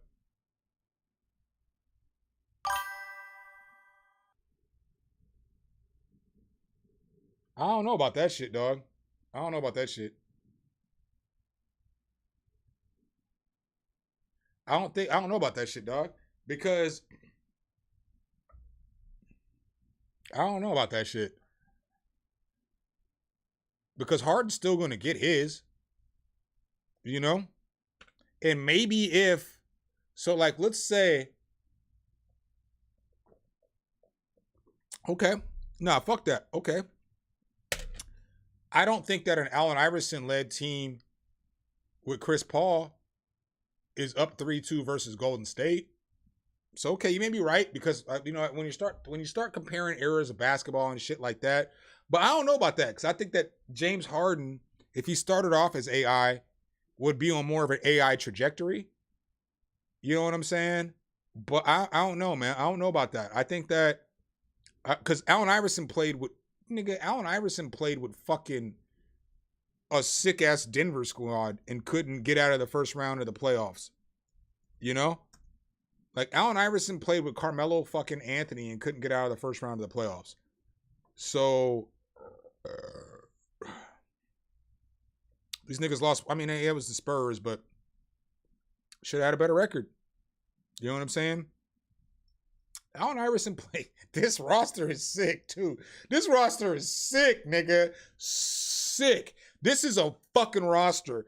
Nigga, they had Carmelo Anthony, Steve Blake coming off the bench, Earl Boykins coming off the bench, Marcus Camby, fucking Nene, Allen Iverson, fucking Kenyon Martin, Andre Miller, fuck, dude, J.R. Smith and Joe Smith, bro, they had a fucking roster. You put James Harden on this roster, they probably won a championship. Straight up and down. Straight up and down. You put James Harden on that roster, they won a championship. The next year, still played for the same team. They got swept by the Lakers. I mean, I know the Lakers lost in the championship to Boston that year, but they still got fucking swept in the first round, fam. And they were the second seed. Nigga, what? Oh no, in that division. Okay. So they're probably like the 4 seed or some shit like that, 4 or 5 seed, right? The East used to be brutal. The East did used to be brutal. I won't give the East this shit. Nigga, the East was brutal. Look, you got 1, 2, 3, 4, 5, 6, 7. You have to win 50 fucking games to get into the playoffs. I get it. But it was like this when Harden was playing too, right? So it ain't the same as AI playing in the Eastern Conference. Nigga, you got to win 50 games to get into the fucking playoffs, right? That's crazy, right? Crazy. But Denver, they played the Lakers, and these niggas still got a roster. Carmelo. Dude, you got a starting lineup of fucking Allen Iverson, J.R. Smith, Carmelo Anthony, Kenyon Martin, fucking Marcus Camby, Nene coming off the bench. And if y'all remember Eduardo Nahara, this nigga used to buck them threes, dog. This nigga used to hit them bitches. He used to hit them bitches. Y'all think I'm playing? I know about, when he was on the Magic too, he was cold. But this nigga used to buck them threes, dog. 40%, 50%. That ain't bad. 36. That ain't bad back in the day. Eduardo was all right. Oh, no, he played on Dallas, not fucking Magic. Eduardo was all right, though. Coming off the bench, Eduardo get just a couple points and some hustle defense. Eduardo Nahara was all right, dog. If I know how to say his name, y'all know he was all right. He is all right.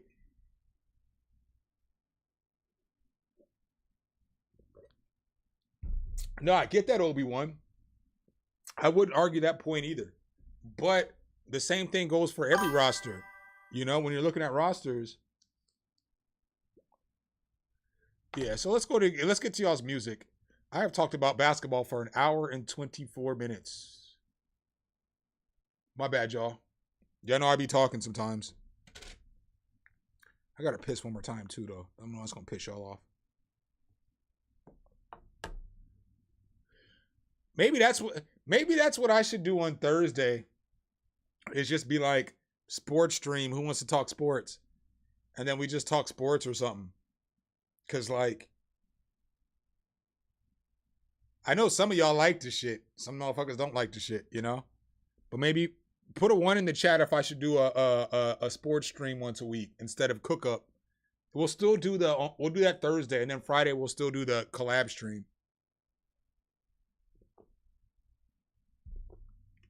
What's up, JTG?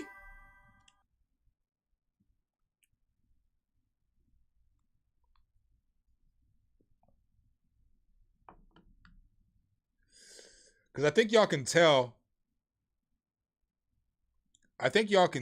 I'm pretty knowledgeable when it comes to like sports knowledge on the shit I'm willing to talk about, you know? I'm pretty sure y'all can tell that by how like I can get to all this shit right away, right? So I probably took the wrong path down YouTube. I probably should be talking about, I probably have a fucking 100,000 subscribers if I did a sports channel, you know? Like seriously, you know? Because like, I mean, I'm not saying I'm 100% perfect or I'm like the best sports head in the world or nothing, but like, nigga, I've watched this shit. Like, I grew up in a house where my dad watched sports all the time. That was the shit we did. Like, we watched games together.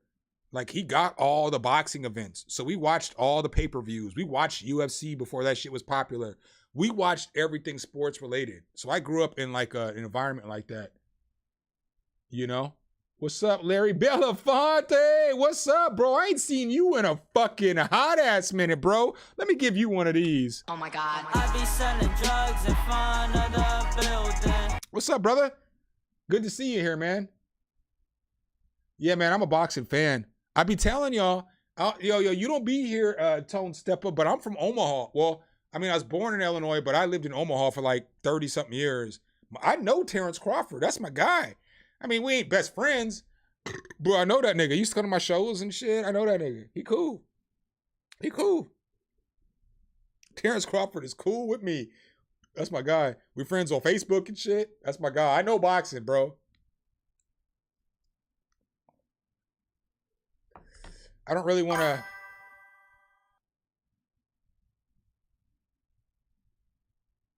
I don't know. I can't give commentary on the Canelo Crawford fight because it's going to be biased. I'm not going to hold y'all. But I don't know how this fight's going to go. I don't know how this fight's going to go, y'all. Like, for real. Like, hey, most people, I don't know how to put this. Since I know this nigga, I'm like, bro, I don't even want you to fight Canelo. I think you could beat him. You can't, I don't think you can knock him out, but I think you could beat him. You can outbox him. But that nigga Canelo been fighting motherfuckers that are, you know, got some weight on him, dog. And like, I just don't want to see my dog get knocked out in the ring, dog. Like, this Canelo fight got me so fucked up right now because I'm a boxing fan first. Yeah, I fuck with Terrence Crawford. Yeah, he is fucking. Look, I'm not even gonna hold y'all. He's my middleweight. He's my welterweight goat. Yeah, you know what I'm saying? I'm a huge Floyd fan too. But Terrence is my goat because of how he fights. I feel like he could fight in any era, anybody, at any time and win that fight in his weight class. But he's moving up. Bro, he's moving up. And like, Canelo been taking hard punches from niggas. I believe that Terrence Crawford is stronger than Canelo. But being stronger than somebody doesn't mean you punch harder than them. And I know that because of myself. So like, I've been in a bunch of fights and scraps and shit in my life. And I'm skinny and I'm small. But I done knock niggas out. Or like niggas who were like twice my size. I done fucking punch these niggas and they done just fell out, you know? And then, you know, I'll get on top of them, mount them or whatever and shit. But I just know punching power isn't about how much strength you have. It's about angles and shit, right? So if you're trying to punch somebody and you're flat-footed and you're like this, and you try to come around with a hook and you're flat-footed and your base is all the way to the, you know, forward like this, and you come around with a hook, it ain't gonna hit the same as if you got your left foot planted and then you step back on this right foot and bow, you punch somebody. So punching power isn't like It's not how strong you are. It's about angles. It's about the angles. Because if I'm like this and I can put my whole body into the shit, bow, and punch all the way through you, because that's what you're supposed to do. When you come with hooks, you punch through. You know what I'm saying? You punch through. You always punch through. But when your base is flat, I boxed a little bit. I don't think I ever told y'all niggas that. Some of y'all may not know that shit. I boxed a little bit when I was a kid. But if your base is forward, you don't get as much momentum. You know what I'm saying? Because you can only go back so far if your base is forward. But if your base is like this, you can come all the way back here and you get more momentum on the swing and shit. So like shit like that factors into your punching power, where you're starting where your feet are at. You know what I'm saying? Like footwork and feet work and box and matter in boxing. A lot of people don't understand that shit, you know?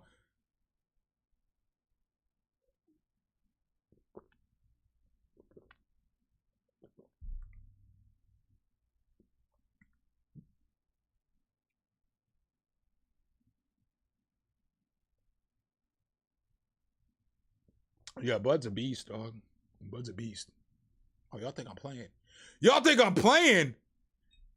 Y'all think I'm playing? Hold up. I don't know, Bud.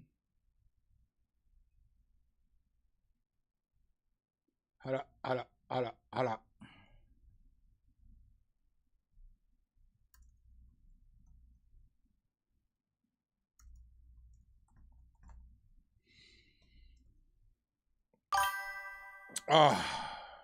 I don't know, Bud. I know, Bud, nigga. For real. You know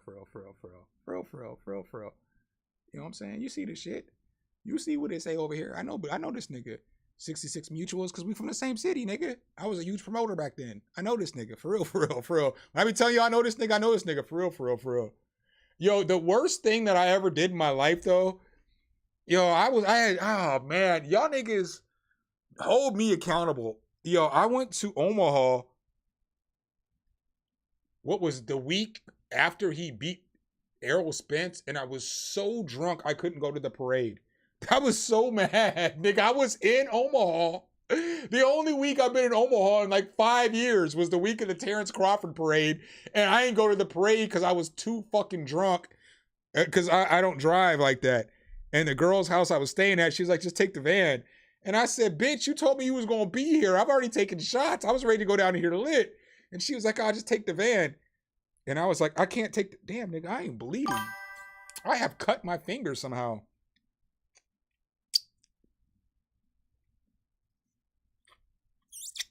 But I was like, nah, bitch.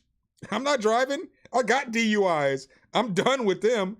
I don't need another DUI in my life. You know what I'm saying? I am done with them. I got to go get a Band-Aid now, man. Motherfucker. Hold on, y'all. Because this shit is I barely bumped this shit on the desk. My finger was like, we're going to act like a little old bitch today. All right, come back and play some tracks, though. No, it's not a long line. I only got 6 tracks in. All this talking I've been doing.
My bad, y'all.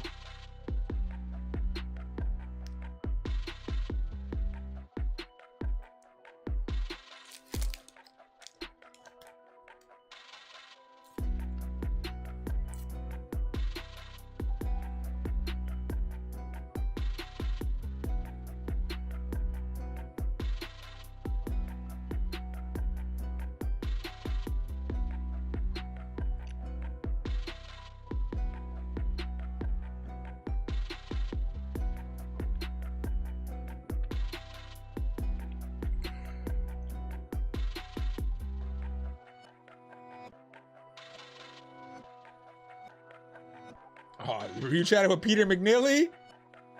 I remember when he fought Tyson.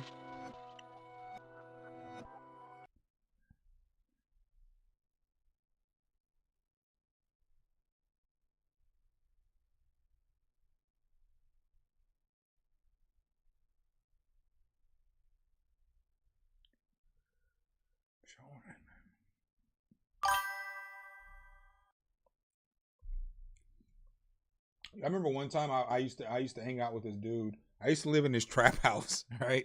I've told the story before. Not proud of it, but we all have a past, right? So before I moved to Atlanta and got my life kind of together, it ain't together, but kind of together, I lived in a fucking trap house, right? And I used to be like, I used to go collect money for this nigga whose house it was basically and shit, you know? And like, I don't know how this shit happened. Like one day somebody didn't want to give him some money. And I was like, man, let's go pull up on this bitch ass nigga. And he was like, he was like hella timid, right? He was like, I don't want to do that. I said, no, fuck that shit, nigga. I'll do the talking. Go pull up on this motherfucker. So we pull up on this dude. We don't even tell him we're coming. And he's like, he always hangs out in his garage. So we went to this apartment complex and we pull up on this garage. And Mark's like, hey. He's like, hey, you got my money? And so the dude starts giving some excuses.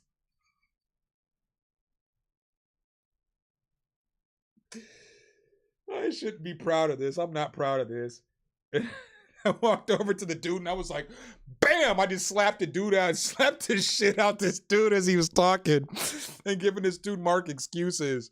And so then he like kind of stumbles back and I like just rush him all the way into the fucking garage. I was like, nah, man, we ain't here for excuses. Where's this nigga's money at, dog? You been fucking around. And so this nigga's all high on drugs. He's like, Mark, what's going on? Mark's like, hey, I kind of need that money. So then after that, Mark was like, hey, are you down to just go with me to collect money and I'll throw you a piece and shit? And I was like, yeah, that's cool, nigga. I'm staying in your house rent free. I would have just went and collected money from motherfuckers if that's what you wanted me to do and shit, you know? So the next chapter of my life consists of me shaking people down for drug money, which is fucking hilarious. Because if you look at me, I'm not big. I'm a small ass motherfucker, right? I'm not the biggest nigga in the world. I'm like 5'9", 100. Well, now I'm 160 pounds, but like then I was like 140 pounds. I wasn't big and shit, you know. I'm still not big, but I was shaking niggas down.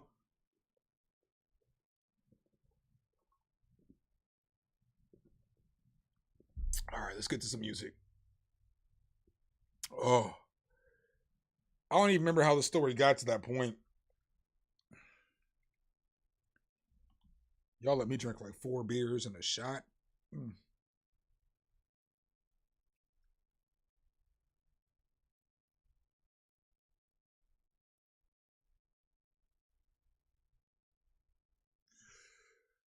All right, up first, we got, damn, why does my shit not update right? We've got more tracks than I thought. Sorry. It didn't update my inbox right. It didn't tell me the right amount of numbers. Yeah, it told me 4. It's been saying 4 more tracks. I don't know. It was at 9:06 when we started. Not that that matters to y'all, but I'll be looking at numbers. All right, up first, we got Kilo Eve. Let's go.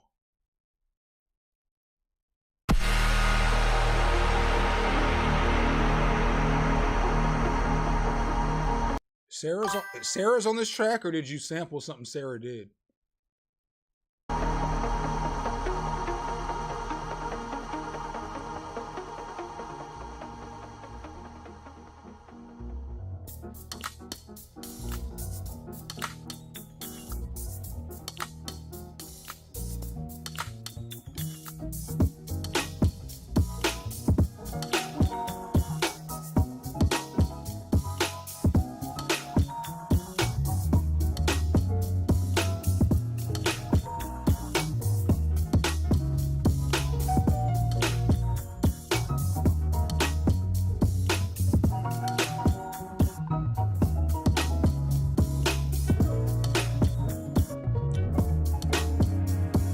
This ain't your normal shit. I don't like these chords here though. I think this is alright, but I don't like these chords here. Like the little strings or whatever that's coming up, pad or whatever that is. I don't like that. That doesn't fit here.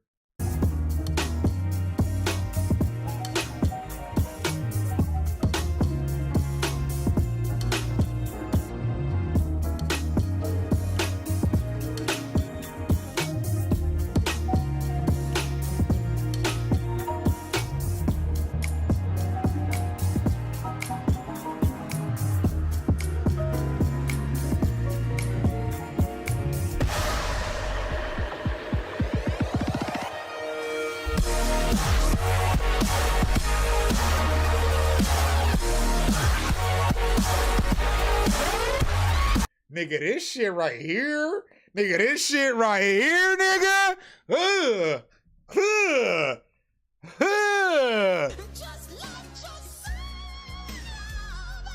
This shit right here go hard.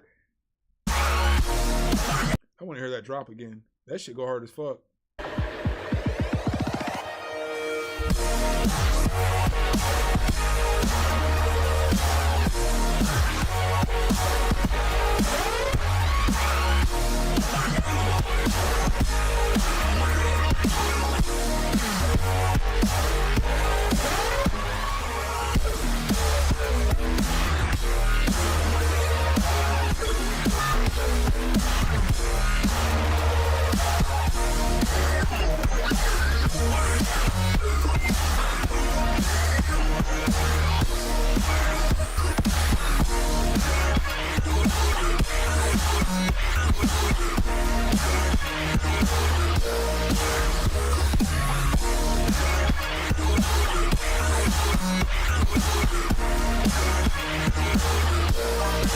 No, the camera's not glitch. I have a camera that moves when I move.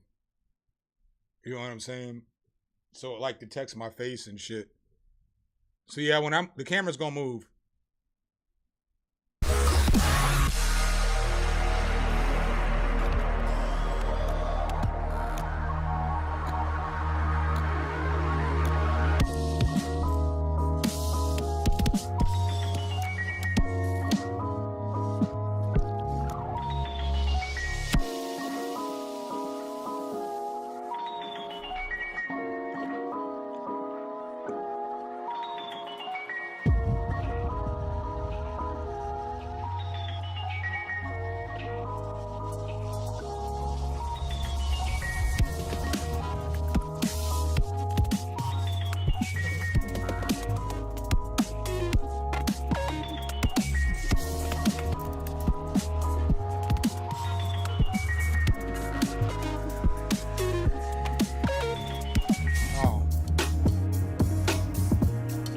Well, my bad, y'all. Sorry about the camera issue. I know it's good now, though.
This is alright.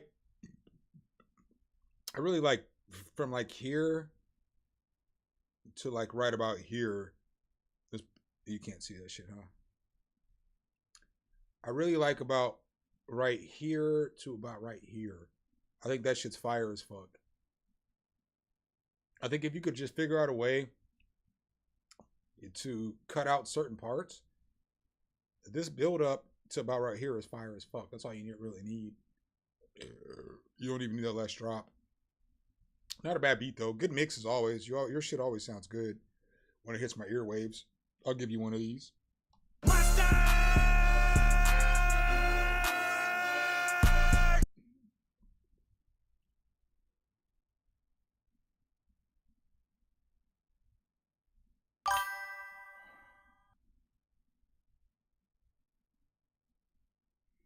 Hit that like button one time if you're a real one. If you're not a real one, we gonna know because you ain't hit that like button.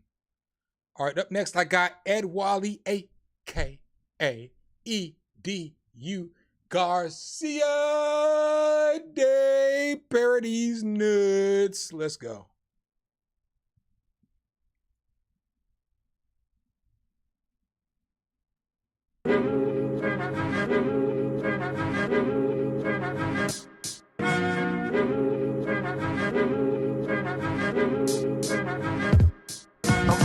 With words and ideas.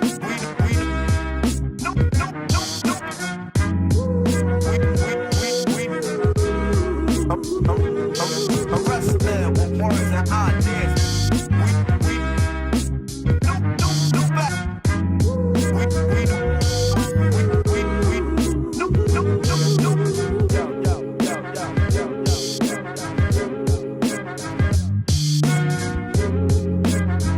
Hey, chat, give me some words. I'm going to freestyle to this. Give me some words. I need y'all to report expeditiously to the chat and put words in the chat that I can freestyle to if this is your first time being here. We're going to kick some raps today. Nigga, I'm already folded. I haven't even started listening to y'all's music and I'm already folded. Fuck. I need to get my life together.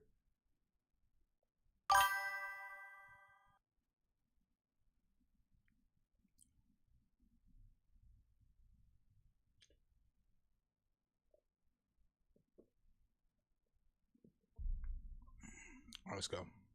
Keep the words coming. I'm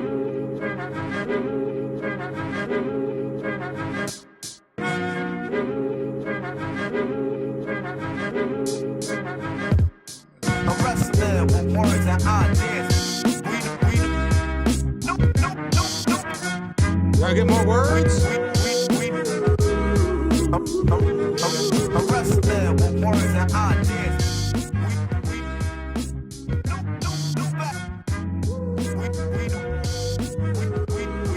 Yo, mama always told me eat my greens, so I guess I love the cabbage. Weed later on was the habit. I gotta have it, I gotta grab it. Blow it up in this air, nigga, I gotta kick another rap though. I'm all up in this bitch, man, I'm ready to fucking clap hoes. Niggas know I'm sick with the hustle, and I'm moving this bitch just like a little bit of the muscle. I'm fucking up. I talked all that shit like I was gonna rap hard, and then I fucked up. Posted back in the cut. Past that shit, man, I'm ready to inhale. Something like Angela Bassett, I will exhale. I might cough a couple of times, and after that shit, I might kick a couple of rhymes up. 50, donkey, niggas talking all that shit. Almost said the most racist shit ever.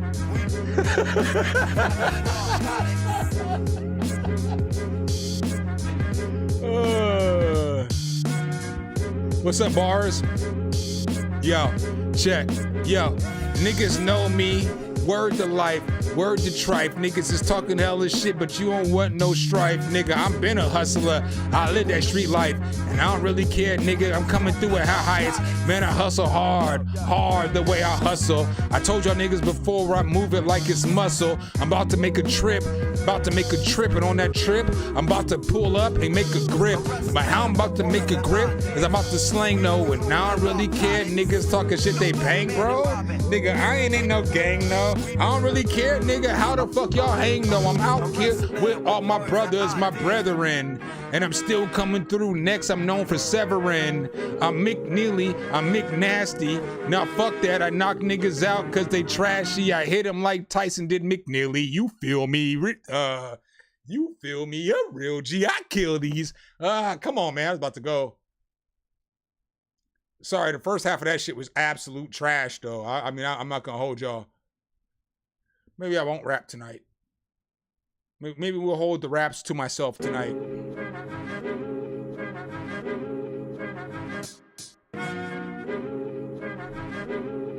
This beat's dope, bro. This is a good beat, a good sample.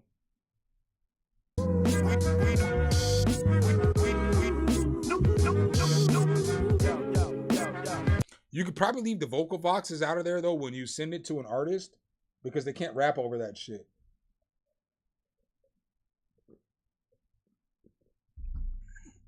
You already know I'm probably gonna still freestyle.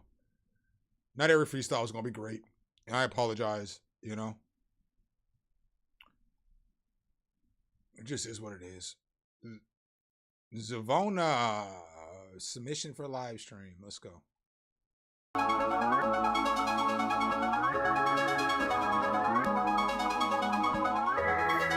in my bed by 3:06. I got the club up on a Tuesday. I want that one girl to abuse me. Hey, this shit sounds hard, but the mix is awful. So the vocal mix needs to be better. It's too muddy. It's like the little things that I always say. I feel like everything was probably mixed on one track versus mixing your EQ, your compression, your second EQ, your de-esser, your saturation, your gate. You put all that on one track, and then you send it out to a bus, a send or an insert, depending on the DAW that you use, and then you put reverb and delay on that send. And then the original send you send out to another bus and you put a high shelf EQ on that shit. That's like what I hear automatically on this shit. It's just not, the process for the vocals isn't right. But the track sounds like it bangs though. Then I had her over on Wednesday. She was riding it like she already knew me. And the beat's not mixed the greatest either. So I could be wrong about the vocal mix because it could be the beat too. The beat and the vocal aren't helping each other. She be doing what's Vona says. She don't even like me, she still let me hear it. Talking to her friends like I ain't shit. Oh, back in my bed by 3:06. Saying that it's the last time, but every time it's like this. Still got my name saved on the don't. Got a new man, but she sleep alone. I'm in her head more than he'll ever own. Say she forget, but I know that she won't. She can't let go, still stuck in the kid. Cause low-key she knows I'ma end up something. Both of us know I'm good enough for this music to make me real. You better remember how many times you said I wouldn't be shit. Oh, she waiting for my name just to get lit. Oh, she waiting for when I got something on my wrist. Oh, she's stressing out whenever I post trips. Now she praying I don't ever forget. Now she's scrolling through the life she could've lived. You're lucky I got a soft spot for you, I gotta admit. But I don't like this attachment shit, baby, let's make this quick. I'm about to blow, I can't really trip about. I got the club up on a Tuesday. I want that one girl to abuse me. Then I had her over on Wednesday. She was riding it like she already knew me. She be doing what's Vona says. She don't even like me, she still let me hear it. Talking to her friends like I ain't shit. Oh, back in my bed by 3:06. Saying that it's the last time, but every time it's like this. Still got my name saved on the don't. Got a new man, but she sleep alone. I'm in her head more than he'll ever own. Say she forget, but I know that she won't. Say she forget, but I know that she won't.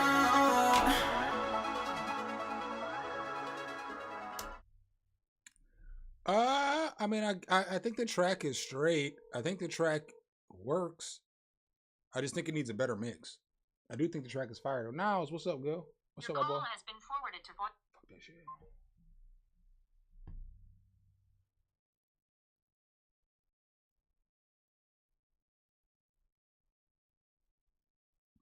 What's up, Andrew Carter?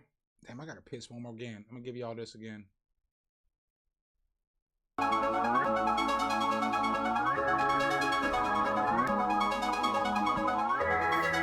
in my bed by 3:06. I got the club up on a Tuesday. I want that one girl to abuse me. Then I had her over on Wednesday. She was riding it like she already knew me. She be doing what's Vona says. She don't even like me, she still let me hit it. Talking to her friends like I ain't shit. Oh, back in my bed by 3:06. Saying that it's the last time, but every time it's like this. Still got my name saved on the don't. Got a new man, but she sleep alone. I'm in her head more than he'll ever own. Say she forget, but I know that she won't. She can't let go, still stuck in the kid. Cause low-key she... Oh, man. I'm not even gonna hold you. I'm already kind of folded. I don't even know why. What's up, Craxton? What's up, Stamina MC? All right, so I'm gonna turn my camera off for a second. I'm about to smoke. I need to chill this fucking shit down a little bit. My black ass. I'm kind of already folded. I ain't gonna hold y'all. All right, up next, we got Russell Davis in the queue. Let's go. Bounce, bounce, bounce, bounce, bounce, bounce, bounce. I suck at Thumpy. We'll be the judge of that.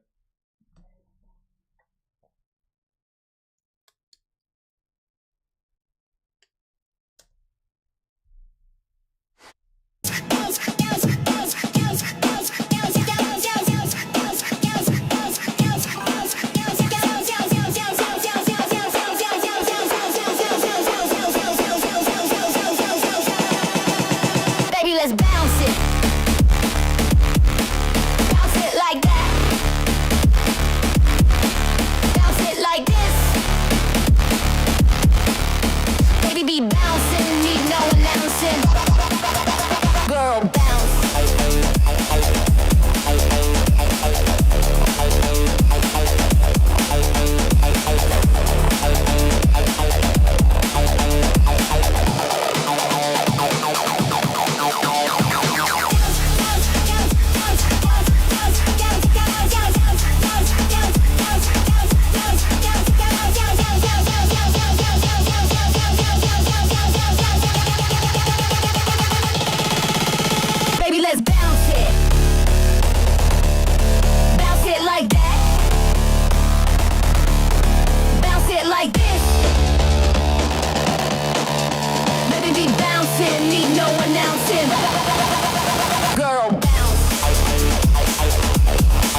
warm. Jake, I'm winning. shut the fuck up, I bitch. finally cleaned my house, so I'm breaking out my new tropical room spray.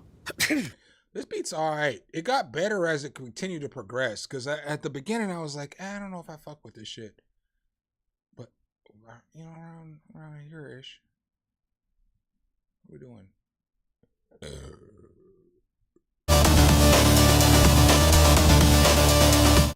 It just kind of grew on me. But it made me want to kill somebody. In a positively negative way.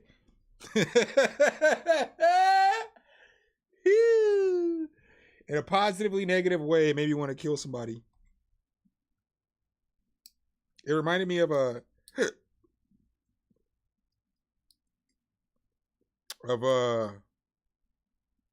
Apocalypse Musicale type beat. If you know, you know. Put a 1 in the chat if you know. But those are the vibes it gave me. Andrew Carter, thank you for the super chat. I appreciate you, my boy.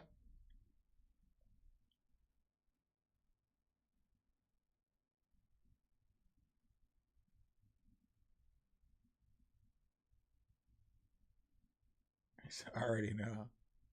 That's not an insult, it's a compliment. I fuck with Apocalypse Musicale's music. Alessandro Ferdinelli. I fuck with that dude. He cool.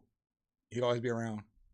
He may not be here tonight, but I get that it's fucking, 11 o'clock at night and fucking the other side of the pond. I get that shit. You know what's crazy to me, though? I guess I never thought about this shit, though. I never thought about the distance from the U.S. to the U.K. opposed to,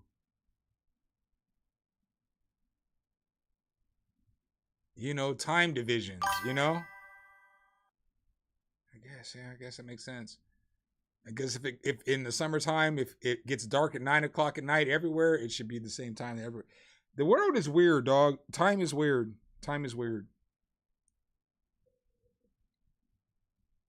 Because your time is we're here at the same time. You know what I'm saying? So when niggas be like, well, it's 10 o'clock here and it's 5 o'clock here. Nigga, we're all here at the same time.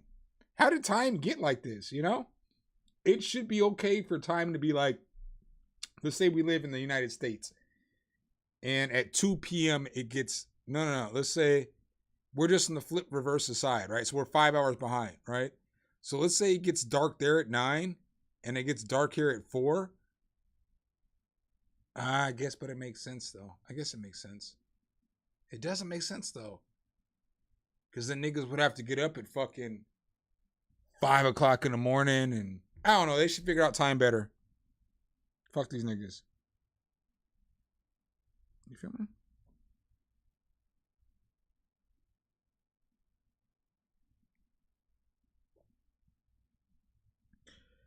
Hey, I hate when this is the most YouTube shit y'all gonna hear on the internet. I'm glad y'all can't see my face for this shit. I hate when companies hit me up with some bullshit ass product. Well, not even bullshit. It's a decent product, right? And then they be like, hey, can we send you this mic and you review this microphone and we'll give you the mic?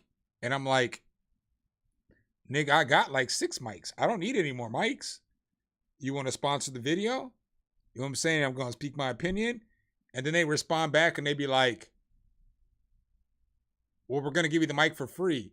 And I'm like, bitch, I didn't reach out to y'all. I don't need your microphone. I'm not saying it's bad. It's probably good. It's probably great for my channel, right? But I didn't reach out to y'all. So you want me to promote your microphone in front of the 42,000 people I have who follow my channel so that you can make money, but you don't want to sponsor me?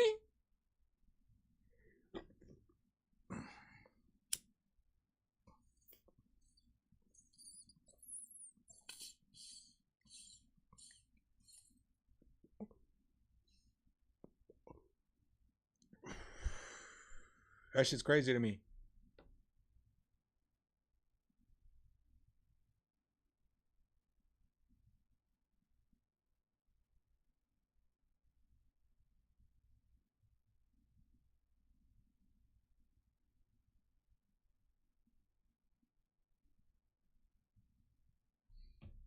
Your Killer Eve said, I hate when they I hate when they I hate when they change the clocks though. I'm not even gonna hold you. I never really give a fuck. But I ain't had a real job. I ain't had a real job in like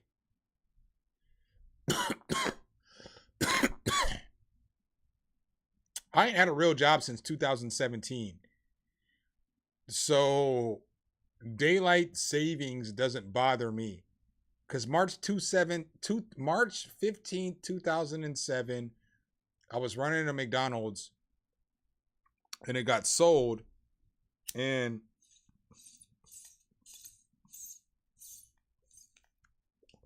when it got sold, I still can't even remember what that shit's called. It's a compensation package, right? So if you lose your job, you gotta go. You get a compensation package for like 20 grand, right? So if the people who buy the organization after you who work there, because it was a corporate store, they got it, and so I got a payment for like 24,000 or so. It was the biggest payment you can get, right? But I knew I wasn't gonna go work there because I had worked for McDonald's a lot in my life, right? But I just did it because I was good at this shit. You know, like sometimes you can get better jobs and get better shit, but sometimes you're so good at some shit, you just don't want to go nowhere because nobody talks shit to you. Like you go to work and it's like you walk on fucking water. And so I always stayed. I started at, I was a manager at Papa John's when I was 16. And then I ended up quitting that job and I went and worked at McDonald's because my girlfriend worked there. And she was bad, dog. I was just thinking about some shit a second ago when the screen was paused and I was looking at my phone. I was just thinking about some shit because I got like people are different in this world, and it's like life is unfair, right? Life is one of the most unfair things in the world, right? So as you look at this is like what my Facebook dating app looks like right now, right? So I got a bunch of cute chicks that I haven't even fucking responded to yet, right? And it's been days, nigga. It's been days. I make them bitches wait like they'd make dudes wait, right? I mean, y'all think I'm joking, nigga? I'm so sincere. Look, nigga, it's been days. The bitch on the left is so bad, or the bitch right here, this bitch. And no, this bitch is fine as shit, right? But I'm making her wait because I ain't in no hurry to do shit, you know? So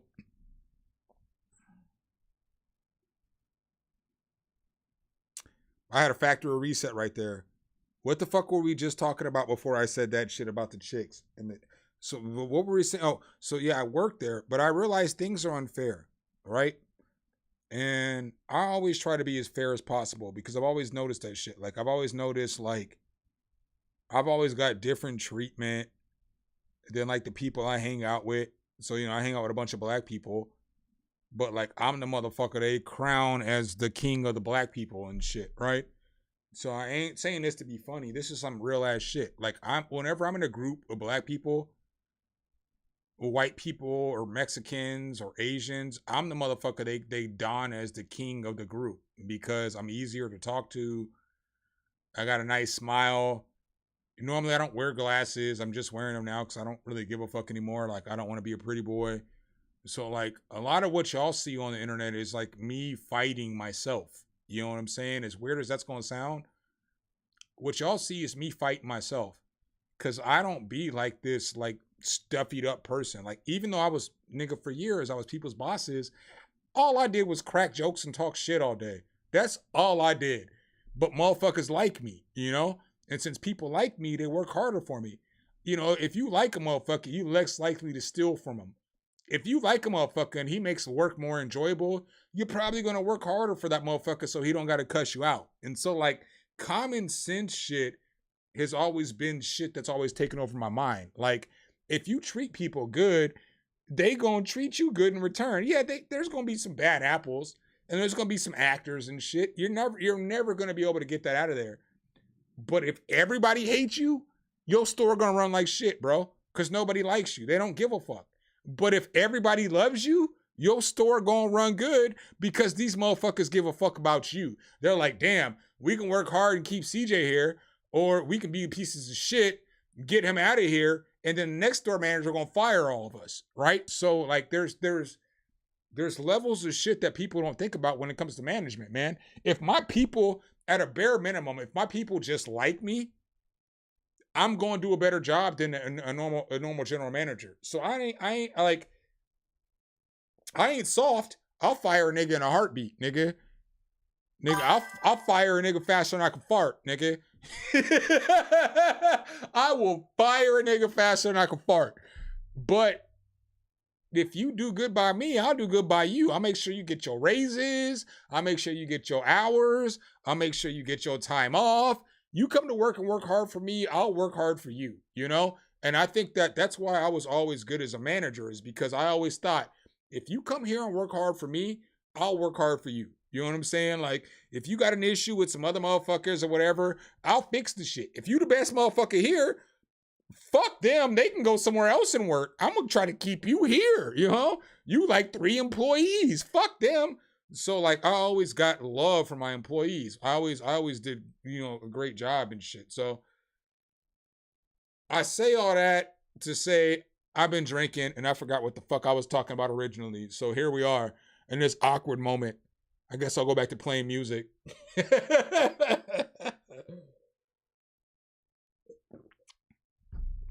Oh.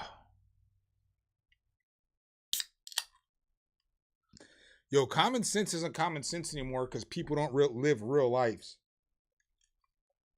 So, like, people live their whole life on the internet, and they don't know what it was like to live life without the internet, you know? Nigga, I remember life without the internet, bro.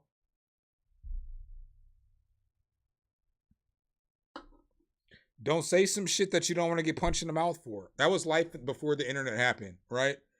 So before the internet happened, it was like, hey, don't say no shit that might get you punched in the mouth. And then the internet happened, and you never have to see another motherfucker. So it's like, say whatever you want to. That's not what we do around here. I don't say shit on the internet I wouldn't say unless I was scared to get punched in the mouth. So if somebody wasn't a threat, I'm going to say whatever I want to. If Shaq was on the internet talking shit to me, I still, even though I know it's the internet, I know the phase and all this other shit, I still wouldn't talk shit to Shaq like I could beat his ass. And that's the problem with the internet.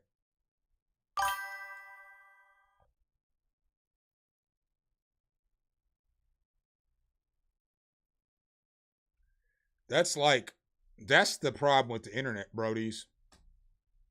Is niggas think that trolling's cool.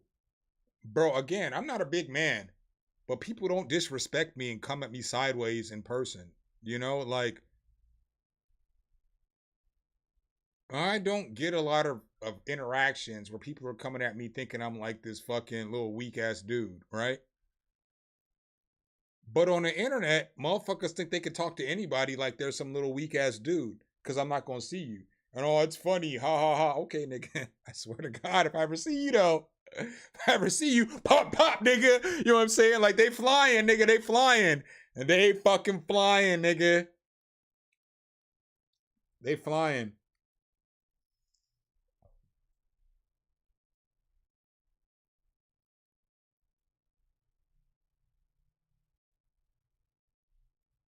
All right, up next we got Obi-Wan Sound Labs. Let's go. Strawberry on the Kush.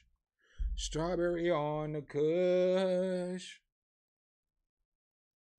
Hey, stop topping. Hey, Andrew, I love you to death, dog. Oh, no, I lied. I got Andrew Carter up next. Yo, 2 things can be true. Don't be fucking all caps in my chat. I don't like that shit. And I know sometimes it's because, you know, you're animated too. I know you're never yelling at me. I know you're never disrespectful to me. You always come through. You always super chat. You always love me up. You always bless me. I appreciate you for that. But don't do the all caps. Cause I'm online and I'm like, I can't let nobody else all caps me. You know what I'm saying? Like, when other motherfuckers is all capsing me, they yelling at me, nigga. So if I let you do it, I gotta let everybody do it. So just don't do that shit. Yeah. You cool though. You cool though. We good. I didn't give you one of these as I pushed the motherfucking button. It's not on this page. Fuck you! Oh, fuck you! That was not for you, sir. Fair, sir. That was not for you. I'm just saying I didn't give you one of those. You know, I ain't mad. You know when I get mad, you been here. So yeah. All caps gotta calm down a little bit. Just a little bit.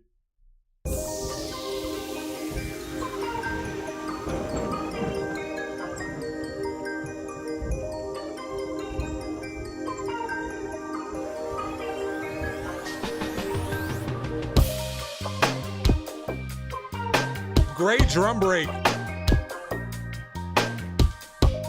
Great drum break into this beat. The bass needs to be mixed better though.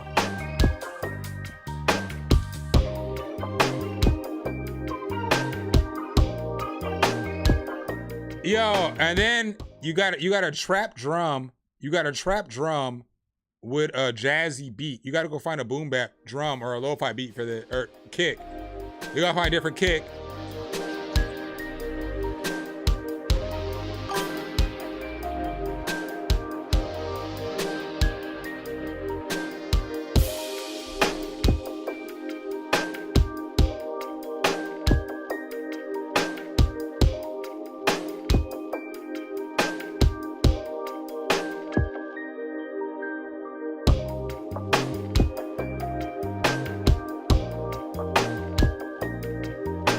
Nigga, this shit sound like a Manny Fresh kick drum.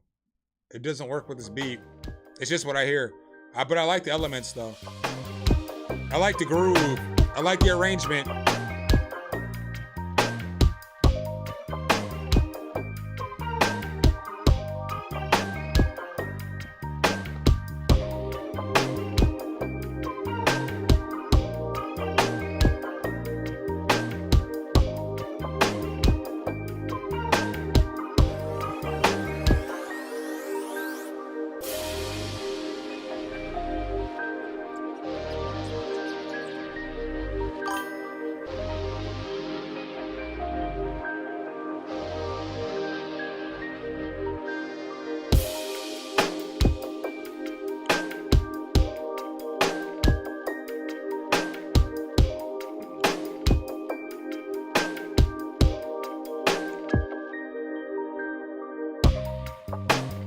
Did you sidechain the kick in the 808?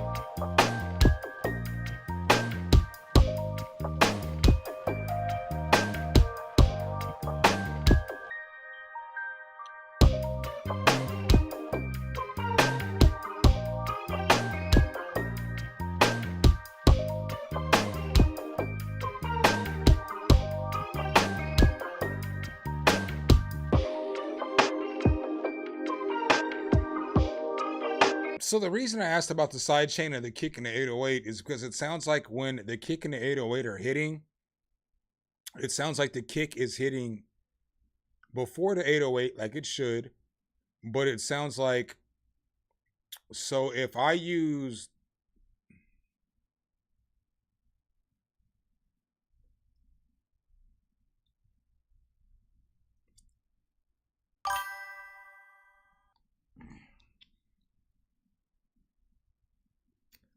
all right, so like, let's say I just use Kickstarter, right?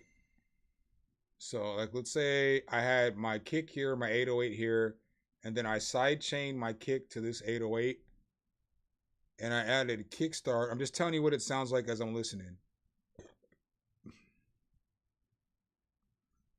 All right, so you see this loop right here on kickstart? That means really the kick's gonna play, but the 808's going to play right here. So it's going to duck the 808. I mean, it's going to start here, but you're really going to hear it here. So it's going to duck the 808, you know what I'm saying, until it gets to a certain part. The kick sounds like the kick is hitting here, and the 808's been ducked all the way over here. So it sounds like the main transient of the kick is playing here and it stops here, but you still have the 808 come here later.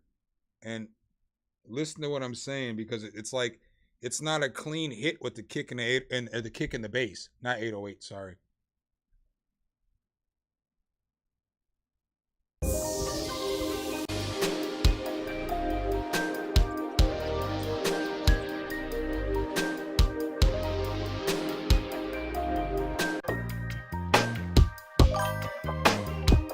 See? Maybe you're putting on a note too early, but that kick needs to hit when the bass hits.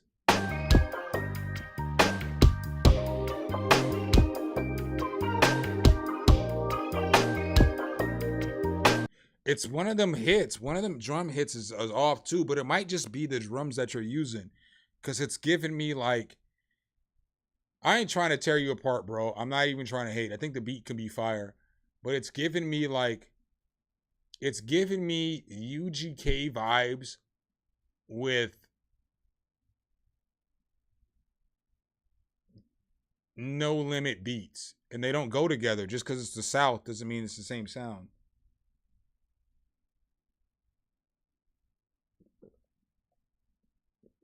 You know what I'm saying? So it's giving me UGK with No Limit drums. I gotta piss one more time.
So up next, we got Obi-Wan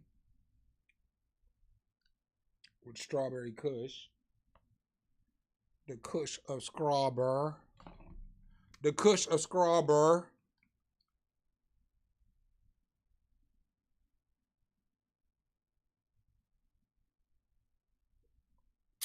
Hey, dog. Andrew, I love you to death, man. But if you come up into my chat, you're going to have to spell bass player correctly. B-A-S-S. Bass you hit is like home base. I know everybody, you know. But like, we got to respect musicians over here, dog. I ain't trying to clown you. It may sound like it, but we got to respect musicians, dog. We got to know certain shit's basics, you know? Respect the bass players. Like, if my name was like John and it was Jon and you kept spelling it John, I'd be pissed off. We just got to respect everybody the same. I didn't mean, hey, yo, Andrew, we cool, dog. We cool. We cool, dog. We cool. We cool, Andrew. I mean, I gotta, y'all want niggas on YouTube to keep it 1,000 all the time. All I can do is keep it 1,000, you know? Like, if y'all want me to be, you know, real all the time, I can only be real all the time.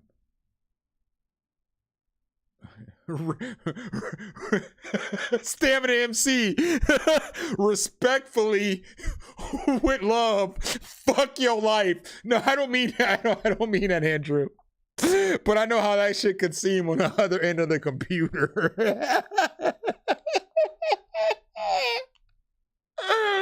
Oh, respectfully, dog. Respectfully.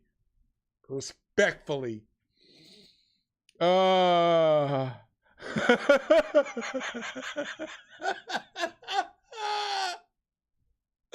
Y'all ain't gotta tell me. I've been knowing I ain't shit. You know what I'm saying? This ain't like a today thing. You know what I'm saying? I already knew I wasn't shit before today. You know?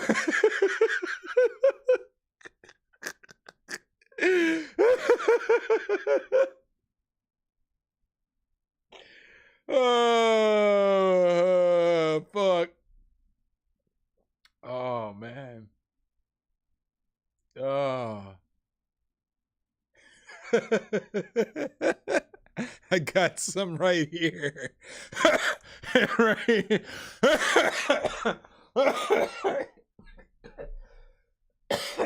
Oh my God, y'all motherfuckers make me smile. I've been needing y'all my life more than y'all realize too. I ain't gonna hold y'all. Y'all motherfuckers make me laugh, dog. Y'all be cracking me up. Y'all be letting me get off with some bullshit. Hey, I'm not a grandpa, I'm an unk, nigga. I'm an unk. I'm a great unk though. You know what I'm saying? I'm like high status unk. You know what I'm saying? I'm like great unk status, you know? Because I'm really, really a great unk in real life, you know? My kids ain't got no kids yet, nigga. My kids is 13 and 12, nigga. They ain't got no babies yet. Knock on some wood. Hopefully we have at least a good 5 to 7 years before there's kids coming along. But, nigga, grandpa, bro, don't do me. Shit. I was responsible. I waited to have kids. I shouldn't have, though. I should have got my fucking high school fucking sweetheart pregnant. Because even if we got divorced, my kids would be like, my kids would be out of the age of where I have to do anything. You know what I'm saying? Like, if I would have had a baby when I was like 20, 21, nigga, I wouldn't even be watching grandkids no more.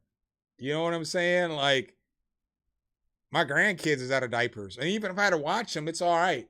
They just playing Nintendo or some shit, you know?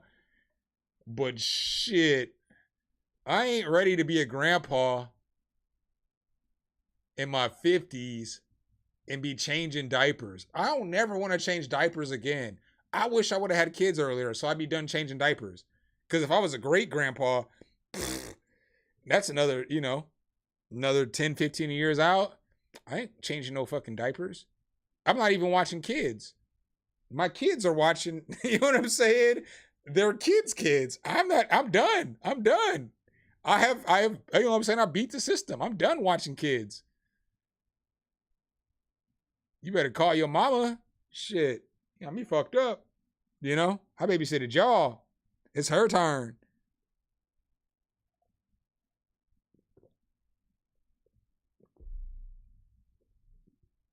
Damn.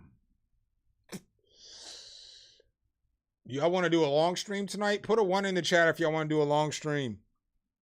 But just know before you put that 1, we going on a liquor store break. Because I only got 1 beer left. And that's... Yeah, I don't have much beer left.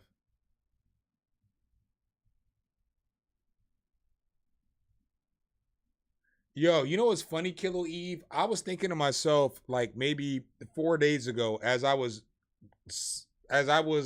promoting bullshit in my life. So, you know how you know?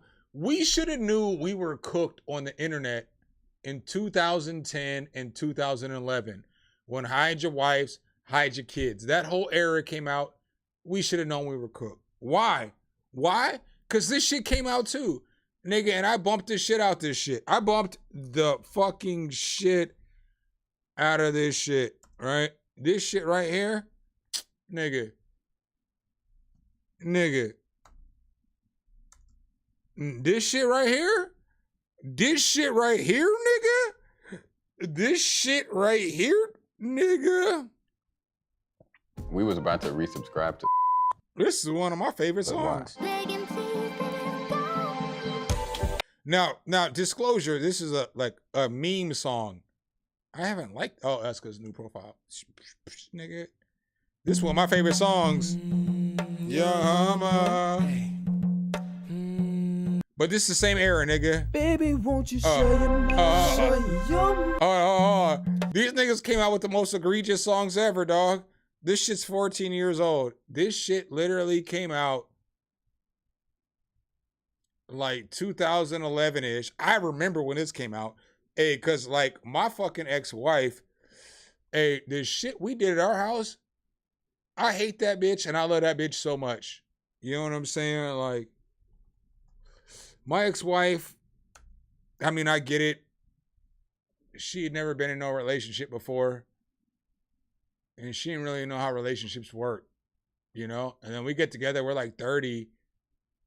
And she didn't understand, like, you gotta give. You know what I'm saying? Like, she didn't understand that shit. She thought that, like, you get in a relationship with somebody and they do everything you want them to do.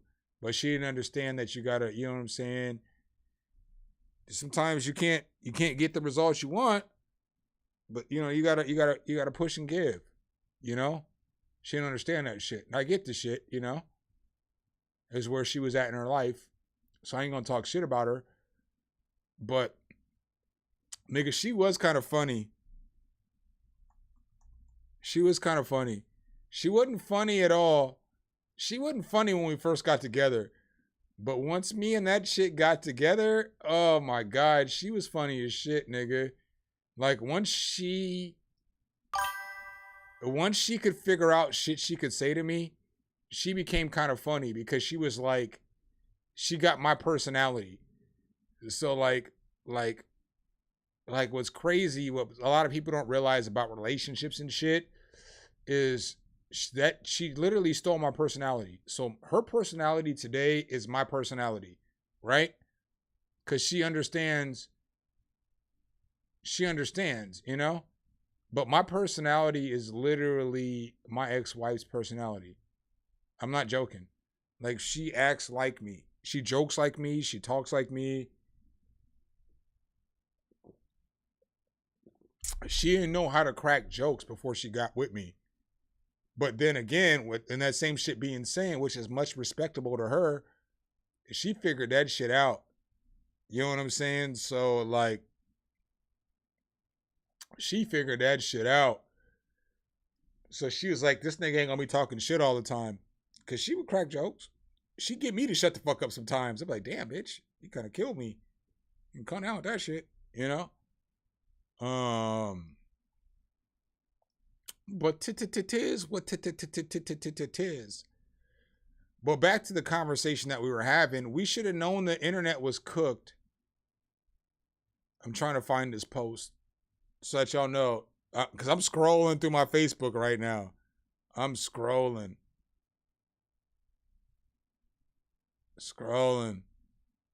Oh yeah, here we go. All right, so I'm just letting y'all know, this is how we knew the internet was cooked, right? So these niggas had this song right here, right? This is my jam, though. This is my jam. Young Hummer. Hey. We were cooked, though. We were cooked, because niggas were making songs like this because this song probably had 10 million views then.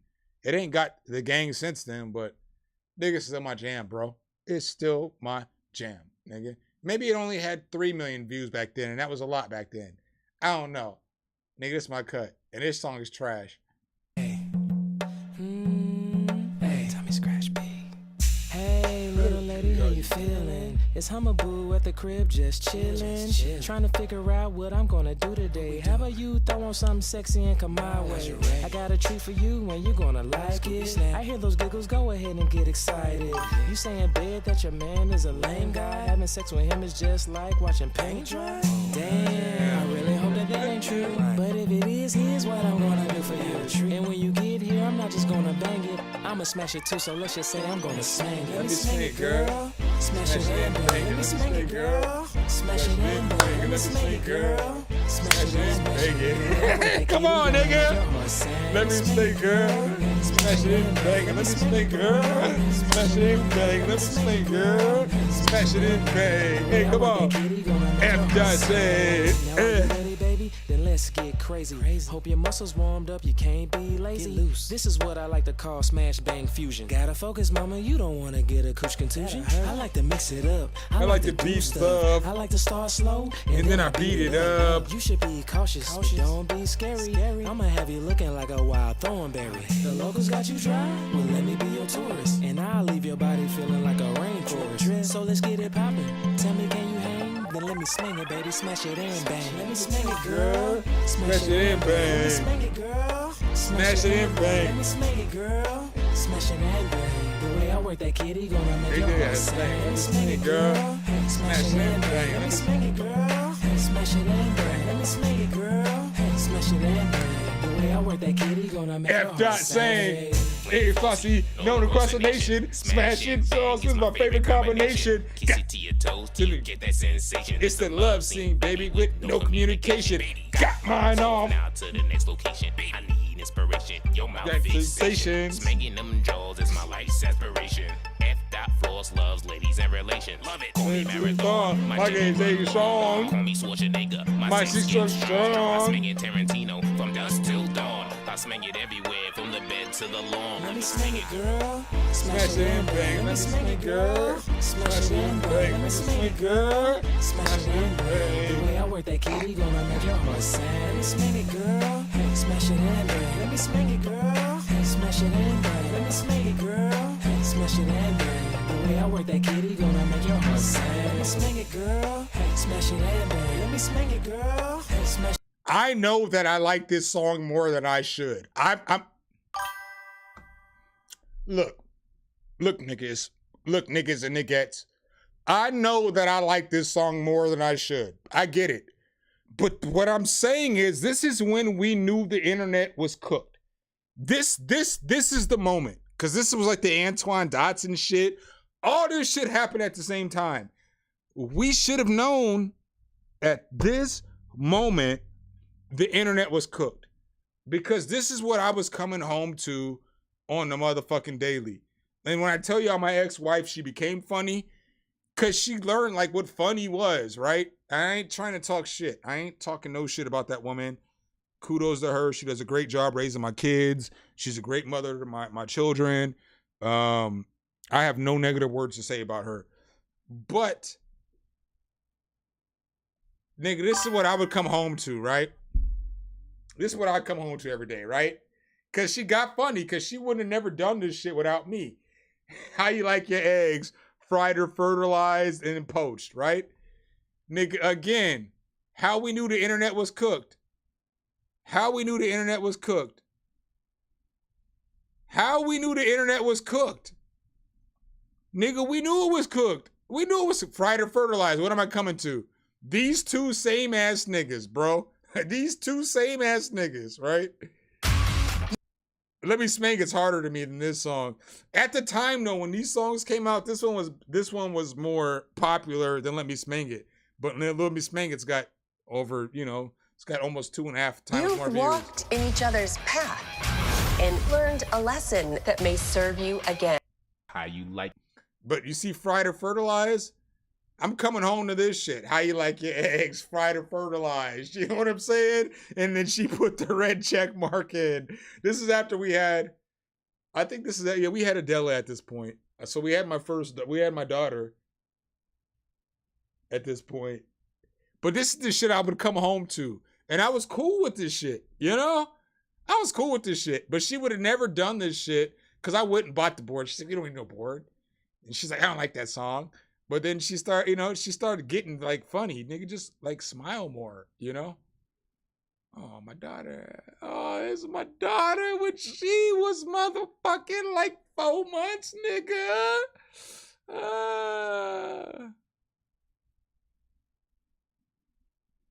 So this was my life, nigga. My life was fucking kids, work, and fucking music, dog. That's all I did. I mean, I'm serious. See my name on the fucking shit here. You guys see, this is at a wedding. Me and my ex-wife. Me and my kids. But I was all, me and my kid. Me at a show I was throwing. I was only about business, dog. I was only about grinding. So that's kind of too why, like, when y'all be like hearing me say some shit, like, hey, you can grind to get this shit. Nigga, y'all just saw I just showed y'all my Facebook shit. And what was it only? It was kids, work, and shows. I was doing this shit. I literally lived this life. That's probably a video I need to make. Let's go back to that shit for a second. That's probably a video I need to make. Because people think everything just comes to them, but it doesn't, bro. Look at the soundtrack to my life. It's literally work, shows, and fucking family. That's it. Bro, that's all you're getting.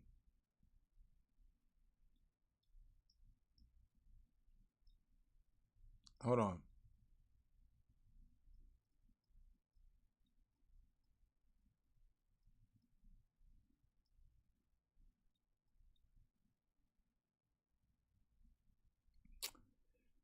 Niggas, I love my kids. Look at these pictures. Look at my kids. Me and my... I mean, this is probably 7 years ago, though. But look at me and these motherfucking little niggas.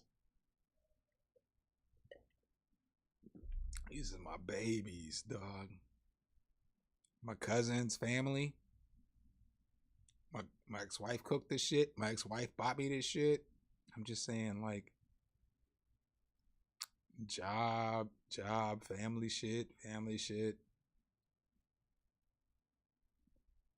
Kids, you know? That's all I was about, dog.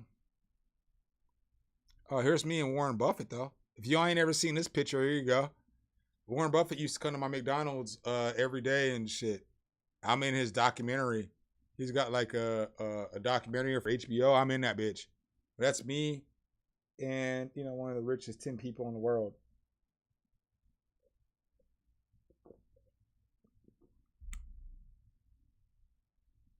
Oh, Warren.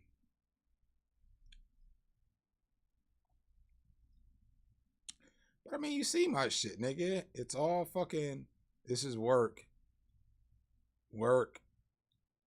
I did an autism. We did a kickball tournament for autism, where we donated all of the money made to the Nebraska Autism, and we contacted a bunch. Well, we set it up to where we got in contact with a bunch of small businesses, and everybody paid a fee to get into the tournament. So it was like a $500 fee or something like that. And then all together, we ended up raising like, 10 grand or 15 grand or something like that for Autism Nebraska. But we won the kickball tournament back-to-back years. So that's what this is, you know? Studio, kid. Some dumb house shit. Oh, yeah. Because my boy dropped a song called Purple Drink. And so I put this post out as a shout out to them. I mean, I could play that song too. That song hard as fuck. TKO, Purple Drink. It's one of my favorite drinks. One of my favorite songs.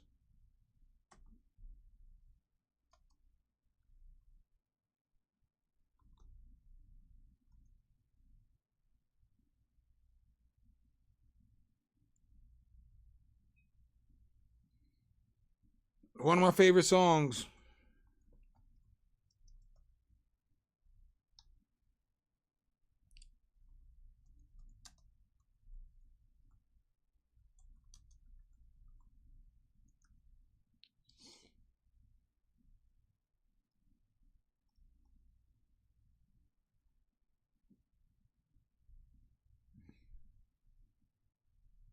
Where the fuck is this song at?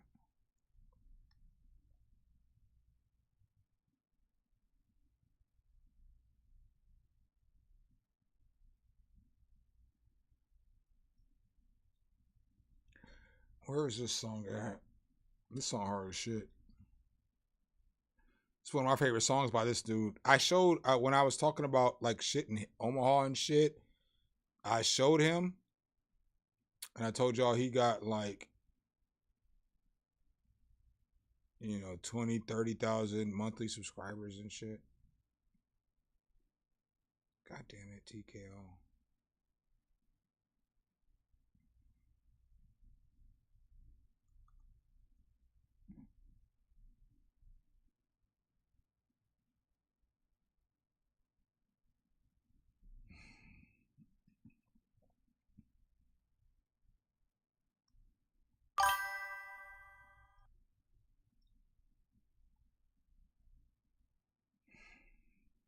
I'm about to do something I tell y'all I never do. I'm about to piss some niggas off. Don't send me no Spotify shits because it could fuck my shit up. I'm willing to take the try for this shit though.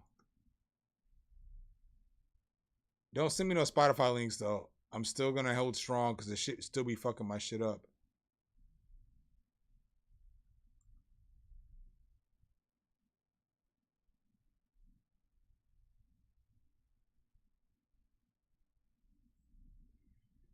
Here we go. This is my dude.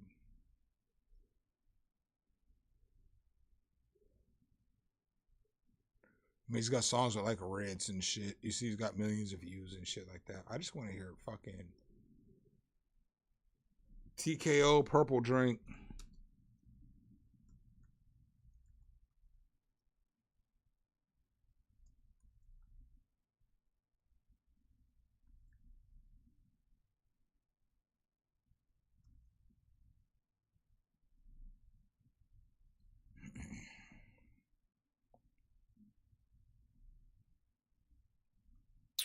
Well, TKO, you're not gonna. I'll play another song then. Fuck it. Where are we at? I mean, TKO on this song I'm about to play. I don't think he has the hardest verse. I think his homeboy has the hardest. I think that this song is straight. I actually like this song a lot. Let me be real. But I think that TKO doesn't have the best verse. And I think that the other nigga who's kicking the other verse, who's my homie too, he could have been more in pocket. But his verse is fire as shit. It's fire as shit. But he's just not in pocket the whole rap. He could have been in pocket better.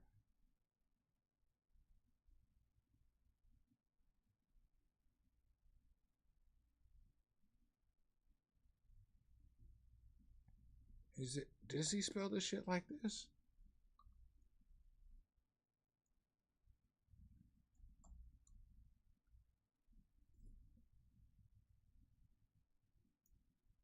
Bitch, what the fuck are we doing here? Why can't I find this nigga? I know I follow him.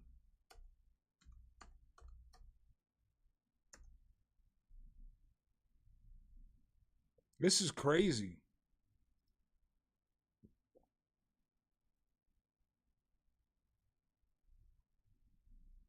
Bitch. Spotify.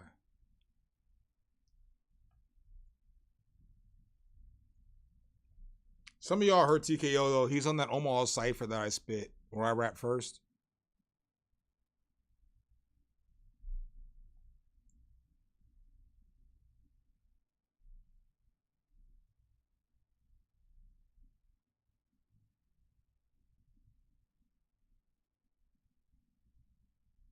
All right, TKO Club Soda.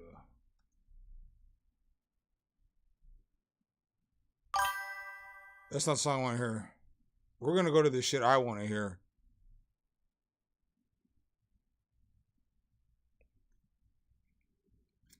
This nigga doesn't know how to do YouTube, bro. I hate it so much because he's so dope. But he don't know how to fucking do YouTube. I don't want to click on none of these thumbnails. He doesn't understand that shit. I'm not clicking on any of these thumbnails.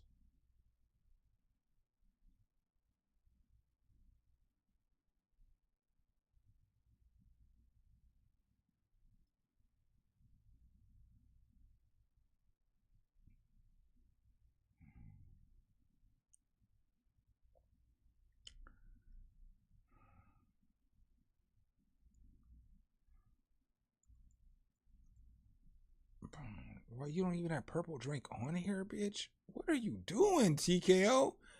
Nigga, that's your hardest song.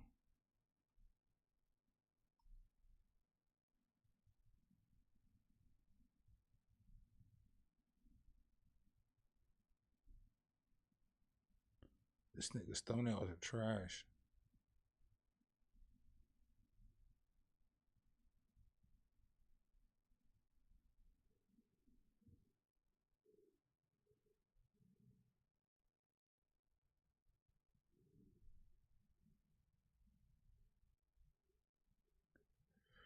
Oh, this shit right here.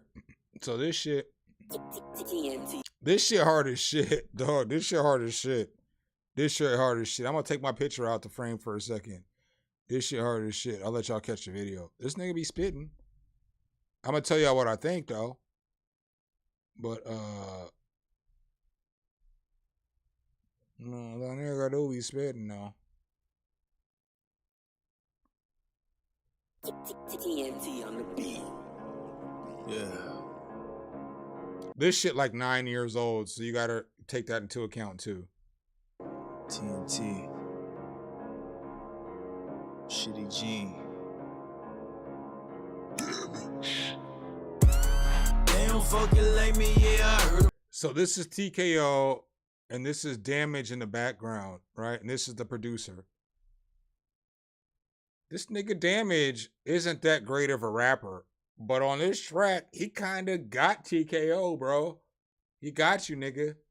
But that made for a good track. About it.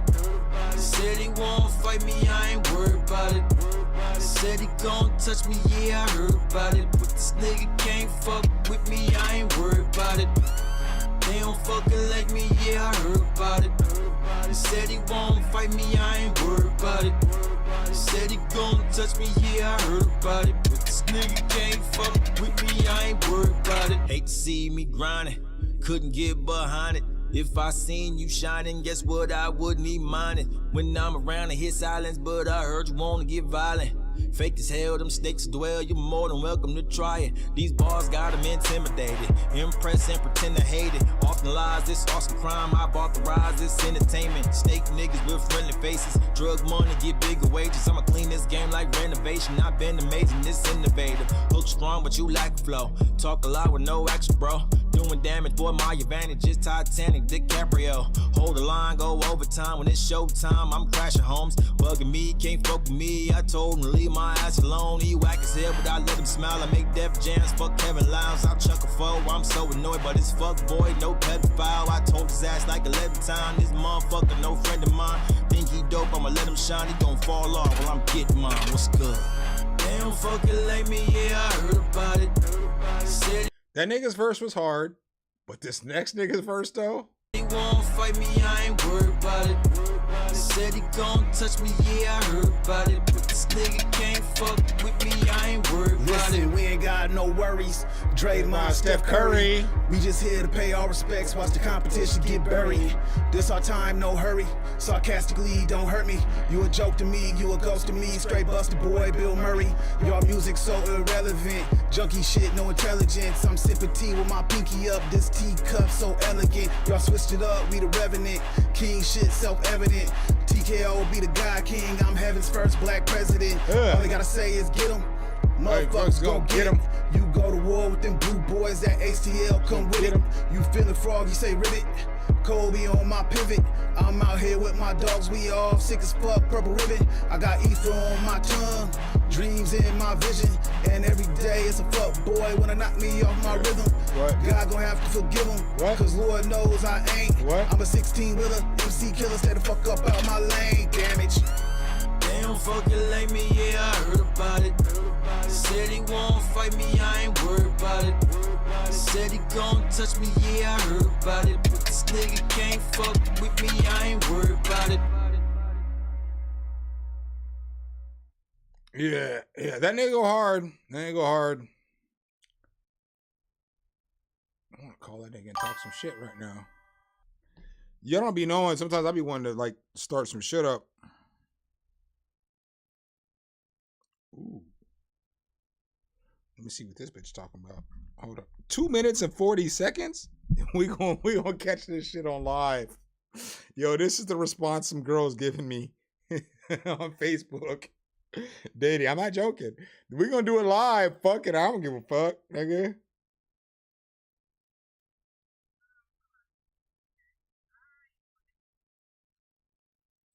Voice message. I also wanted to get.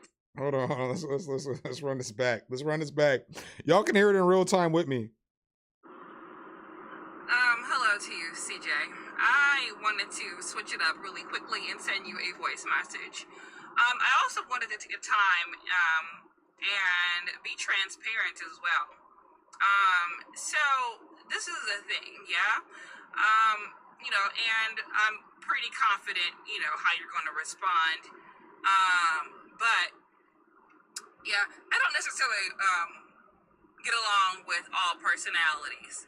My personality, me specifically, not speaking for everyone else, but me specifically, I don't get along with everyone. And, it's hard for me to really explain. Well, it's not really necessarily hard, but let's just say I have experienced dating all signs, which is why I asked you for your birthday. Again, I'm pretty confident you're going to tell me that you don't believe in it and all the other yada, yada, yada, which is really irrelevant to me because I ask for my own comfort. So the thing is that, she's saying a bunch of nothing. I don't really get along with Capricorns too much. I'm kind of cutthroat, outspoken, and just, I'm not really the sugarcoating type. Capricorns tend to like more of the daffodils, extremely feminine, soft-spoken. Hey, I gotta stop her. Yo, there's still like 50 seconds left of this message. Yo, watch how I talk shit, and I bet you I pull this bitch. I bet you I pull her. I bet you I pull her. Y'all think I'm joking. My game is impeccable, niggas.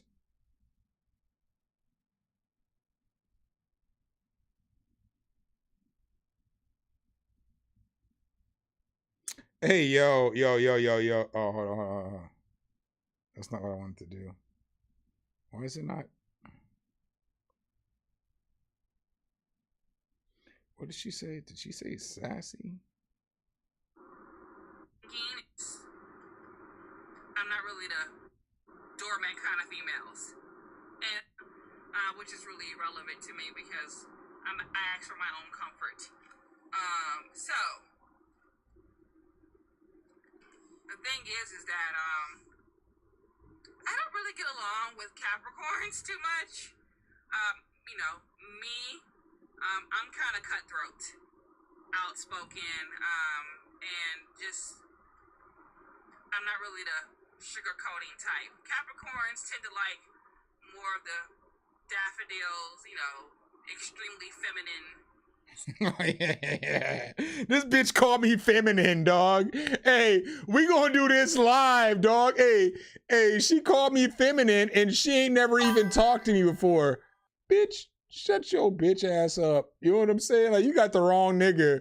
You got the absolute wrong nigga. Like, you ain't gonna come into no shit with me and run shit. You don't get that's not even an option. I gotta talk shit to this chick. I'm sorry. How can I fucking voice memo?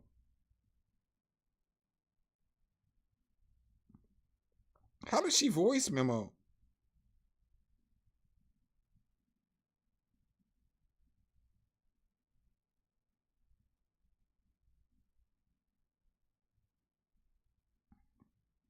I don't even know how she did that shit.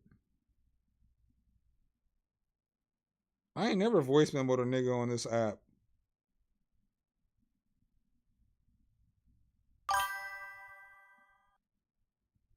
How does she voice memo me?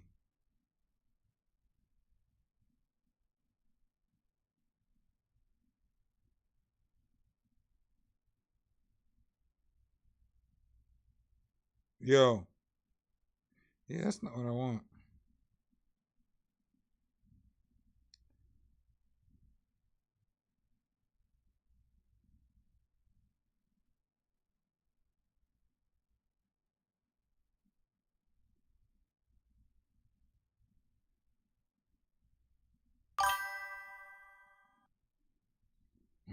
How the fuck did she do that shit?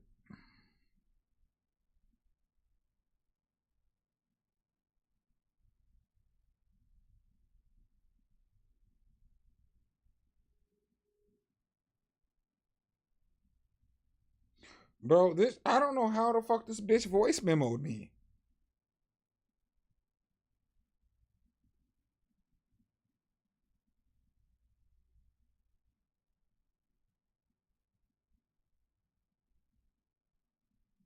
Hey, this shit making me so mad that I just want to delete the bitch. But I want to talk my shit back. This bitch called me sassy. This bitch called me sassy for being a Capricorn. Bro, you can't. Now, fuck that. Hey, we got to do this real quick, y'all. I'm sorry. Because I'm about to fucking go ham. And I don't know if I'm going to get this message. I don't know if I'm going to have this message in the future. Bitch, I'm sassy because I'm a Capricorn? Motherfucker, what are we doing? Hey, these hoes be tripping. These hoes be tripping, dog. This shit is crazy. This bitch called me sassy because I'm a Capricorn. What the fuck? I gotta record this shit real quick. I'm appalled. Hello to you, CJ. I wanted to switch it up really quickly and send you a voice message. I gotta go get another beer. And be transparent as well. So this is the thing, yeah? You know, and I'm pretty confident, you know, how you're gonna respond. But yeah, I don't necessarily get along with all personalities. My personality, me specifically, not speaking for everyone else, but me specifically, I don't get along with everyone. And you know, it's hard for me to really explain. Well, it's not really necessarily hard, but let's just say I have experienced dating all signs, which is why I asked you for your birthday. Again, I'm pretty confident you're going to tell me that you don't believe in it and all the other yada yada yada, which is really irrelevant to me because I ask for my own comfort. So the thing is that I don't really get along with Capricorns too much.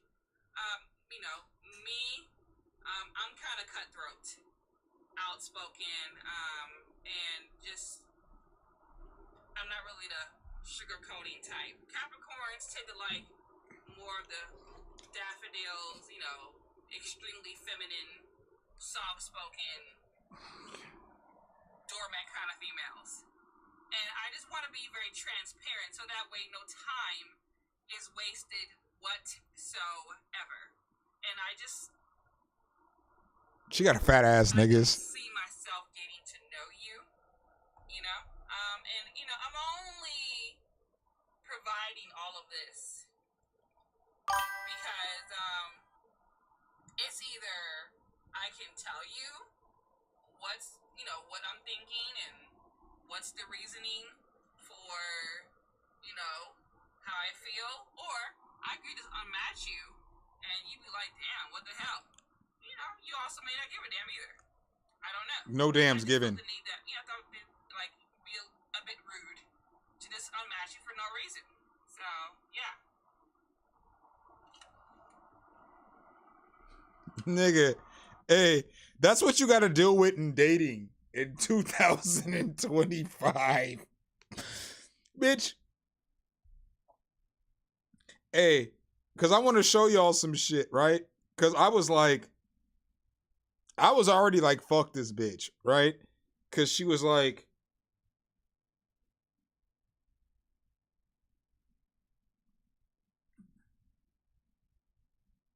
she asked me, what's my birthday on Sunday?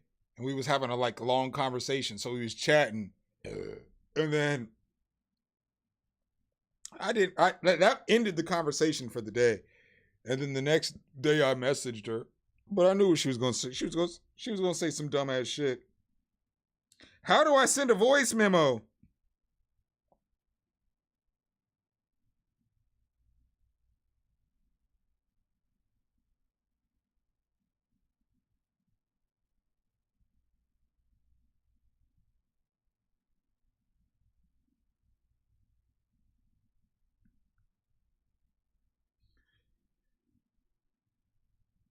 Because I want to talk some shit.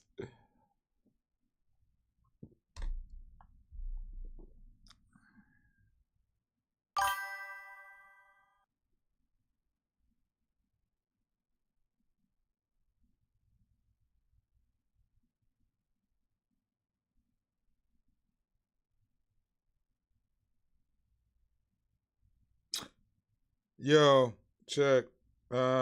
No, it's not it. Damn it. Why is this shit not working right?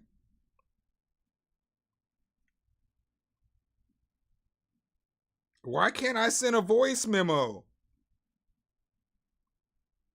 Bitch, I want y'all to hear the voice memo I'm gonna say.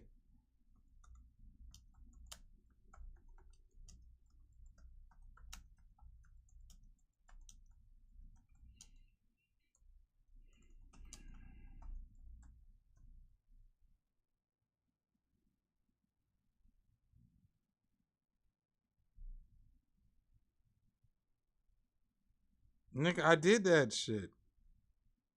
Blah, blah, blah. Yeah, it's not doing this shit.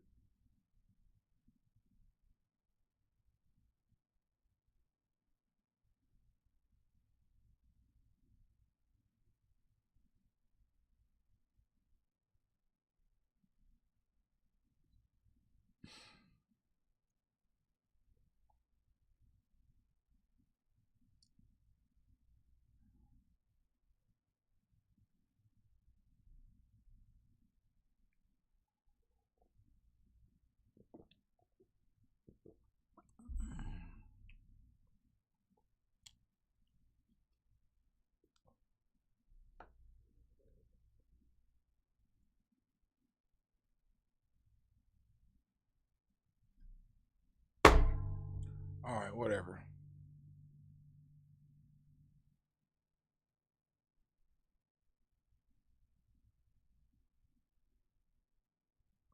No, I wanted to talk shit.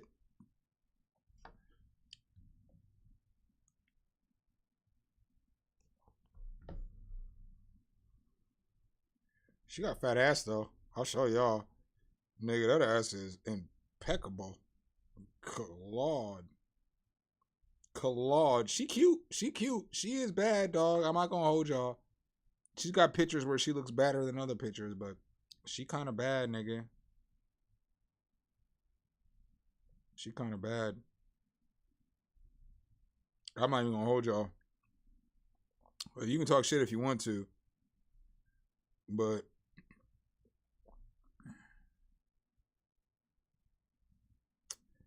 nigga, this ass is so out of control, nigga. It's hold up. It's so out of control that I'm like, nigga, that shit out of control, bro. That shit is, I don't even know what the stream looked like, right? That shit out of control. Out of control. Like, nigga, I seen that shit. I was like, Lord, have mercy. The Lord is my shepherd. That nigga knows what I want.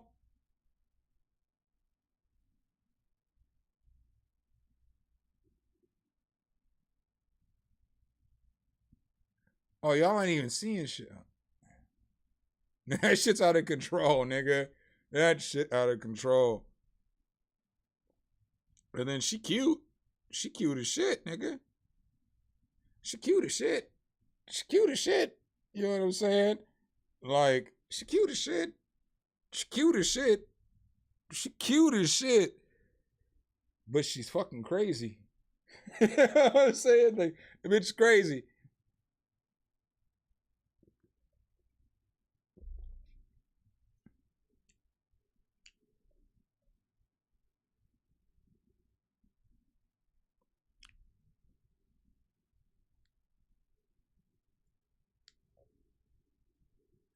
Yeah, I don't know about man.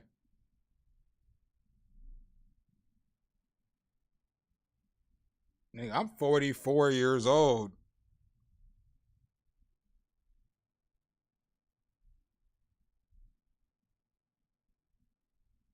What the fuck is going on in my fucking apartment complex?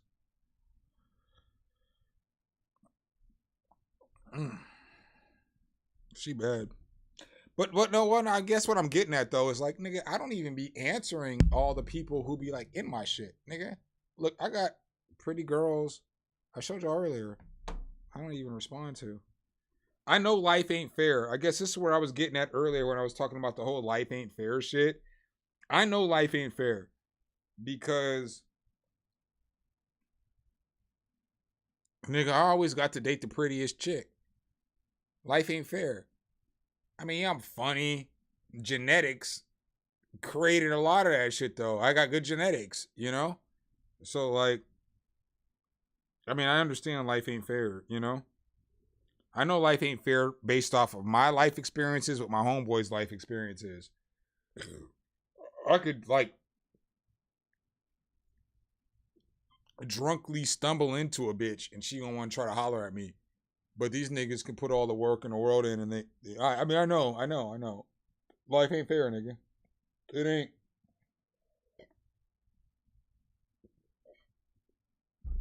So that's why I'm like, I want to talk shit to this chick. Cause she don't even know. Bitch, you alright. You alright. I mean, you ain't nothing special. You alright.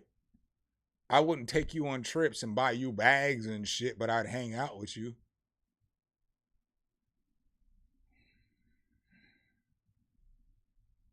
You alright.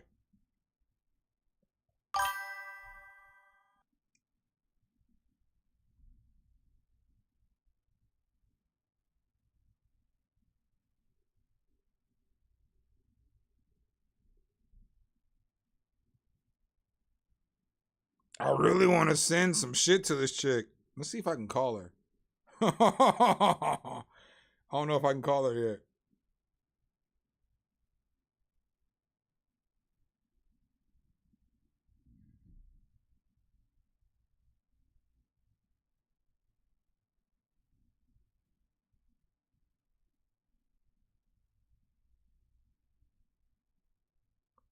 Why can't I fucking voice memo her back?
Fuck it.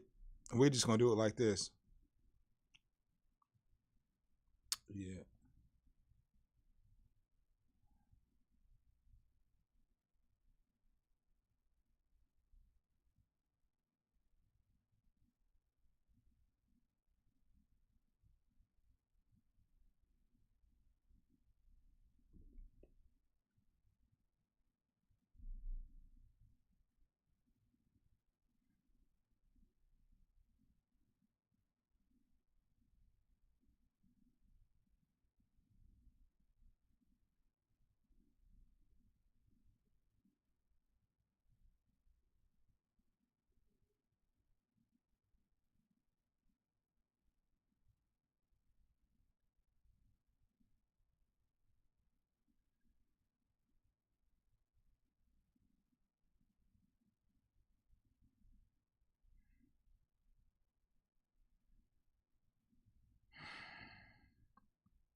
I guess I'm just gonna send this memo like this. They say delusion is a drug, so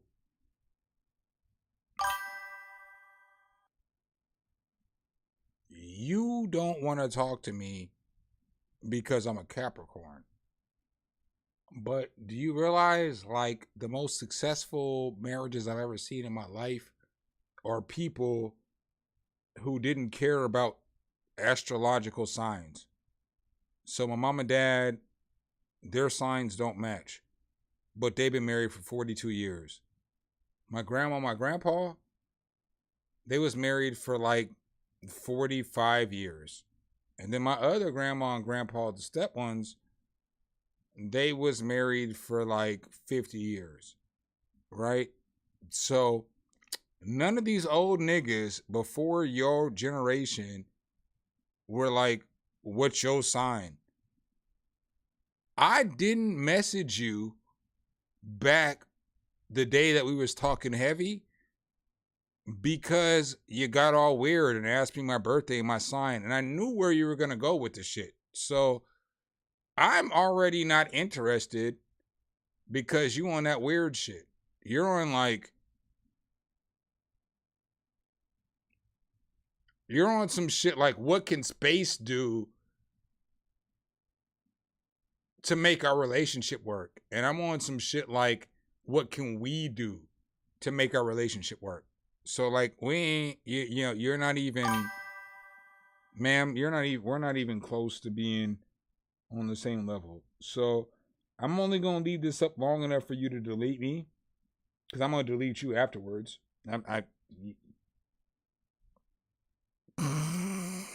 There's never a day where I would go out with you. So, yeah, shit's crazy. And I tried to do a voice memo, but I don't know why my voice memo didn't work on my end. So you get this, nigga. Wow. And I'm looking at my shit and it's dropping hard R's. Oh, it changed it. Oh, you didn't see the chat in live time. It was like hard R's. I was like, oh, I'm not going to say that to her, though. I'm not going to call her a nigga with a hard R. That ain't going to happen.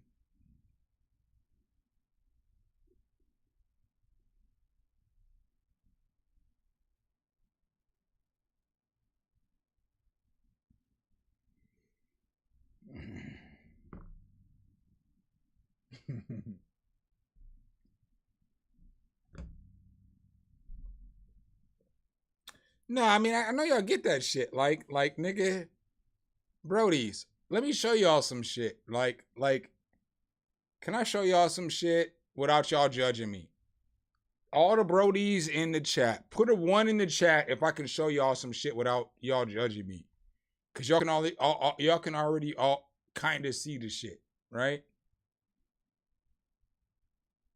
I need some 1s in the chat. I need at least 4 of them, 5 of them. I need some more chats. I'm gonna show y'all some shit, right?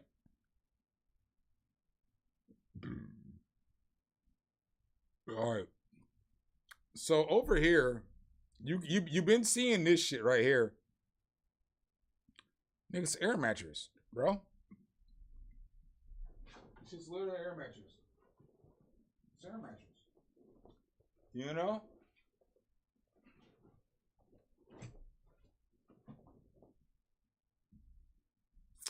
Why do you think the air mattress is there? I'm just asking. It's not because I had to pull it out to sleep on, because I live here, so I sleep where I sleep every night.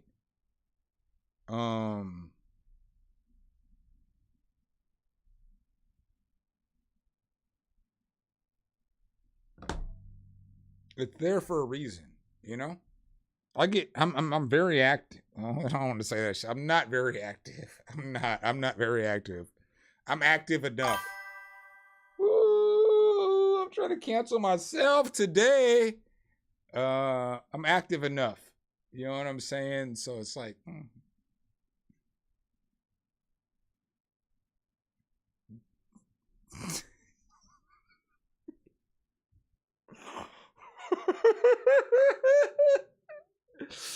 I mean, we don't, just as I was just showing y'all earlier, it ain't the same for all of us.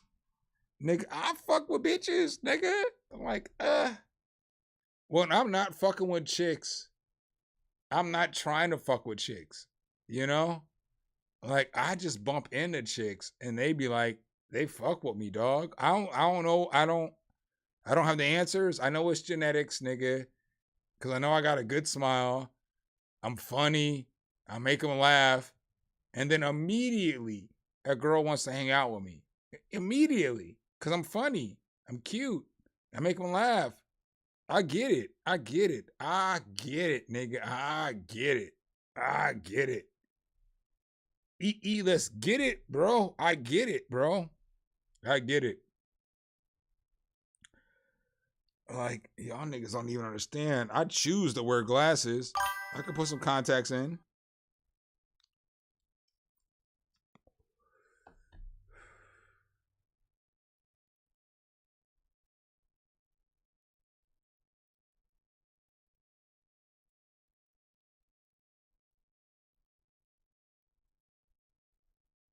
Nah, the cheap guy, that's not what she's feeling. What she's feeling right now is like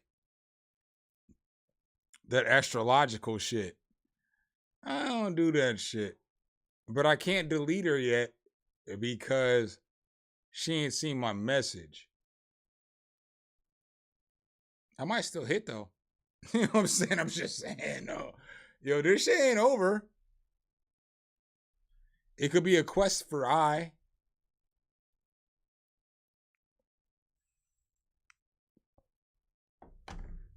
All right, next we got Daniela. Oh, damn. Daniela, I'm sorry you had to listen to all that shit. You don't hear none of that shit. Actual name is 4K. Let's go.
This shit's cool. It's a good like a piece for like placement.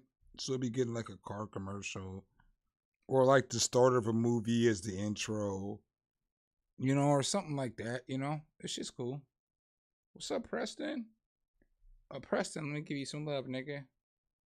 Oh my God. I be selling drugs in front of the building.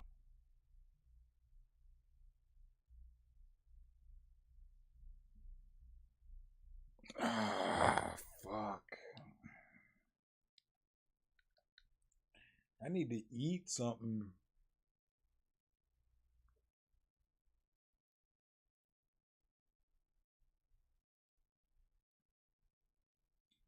I need to eat something, y'all.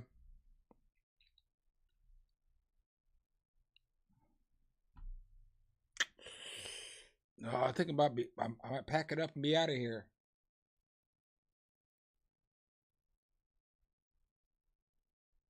I'm out of here. I'll holler at y'all. Peace. Nigga, spin the screen I've been on. Oh, yeah, I'll holler at y'all. I'm out this bitch. I'll be back tomorrow. Tomorrow, though, we might do a sports chat. If I remember, it might only be about sports tomorrow, though.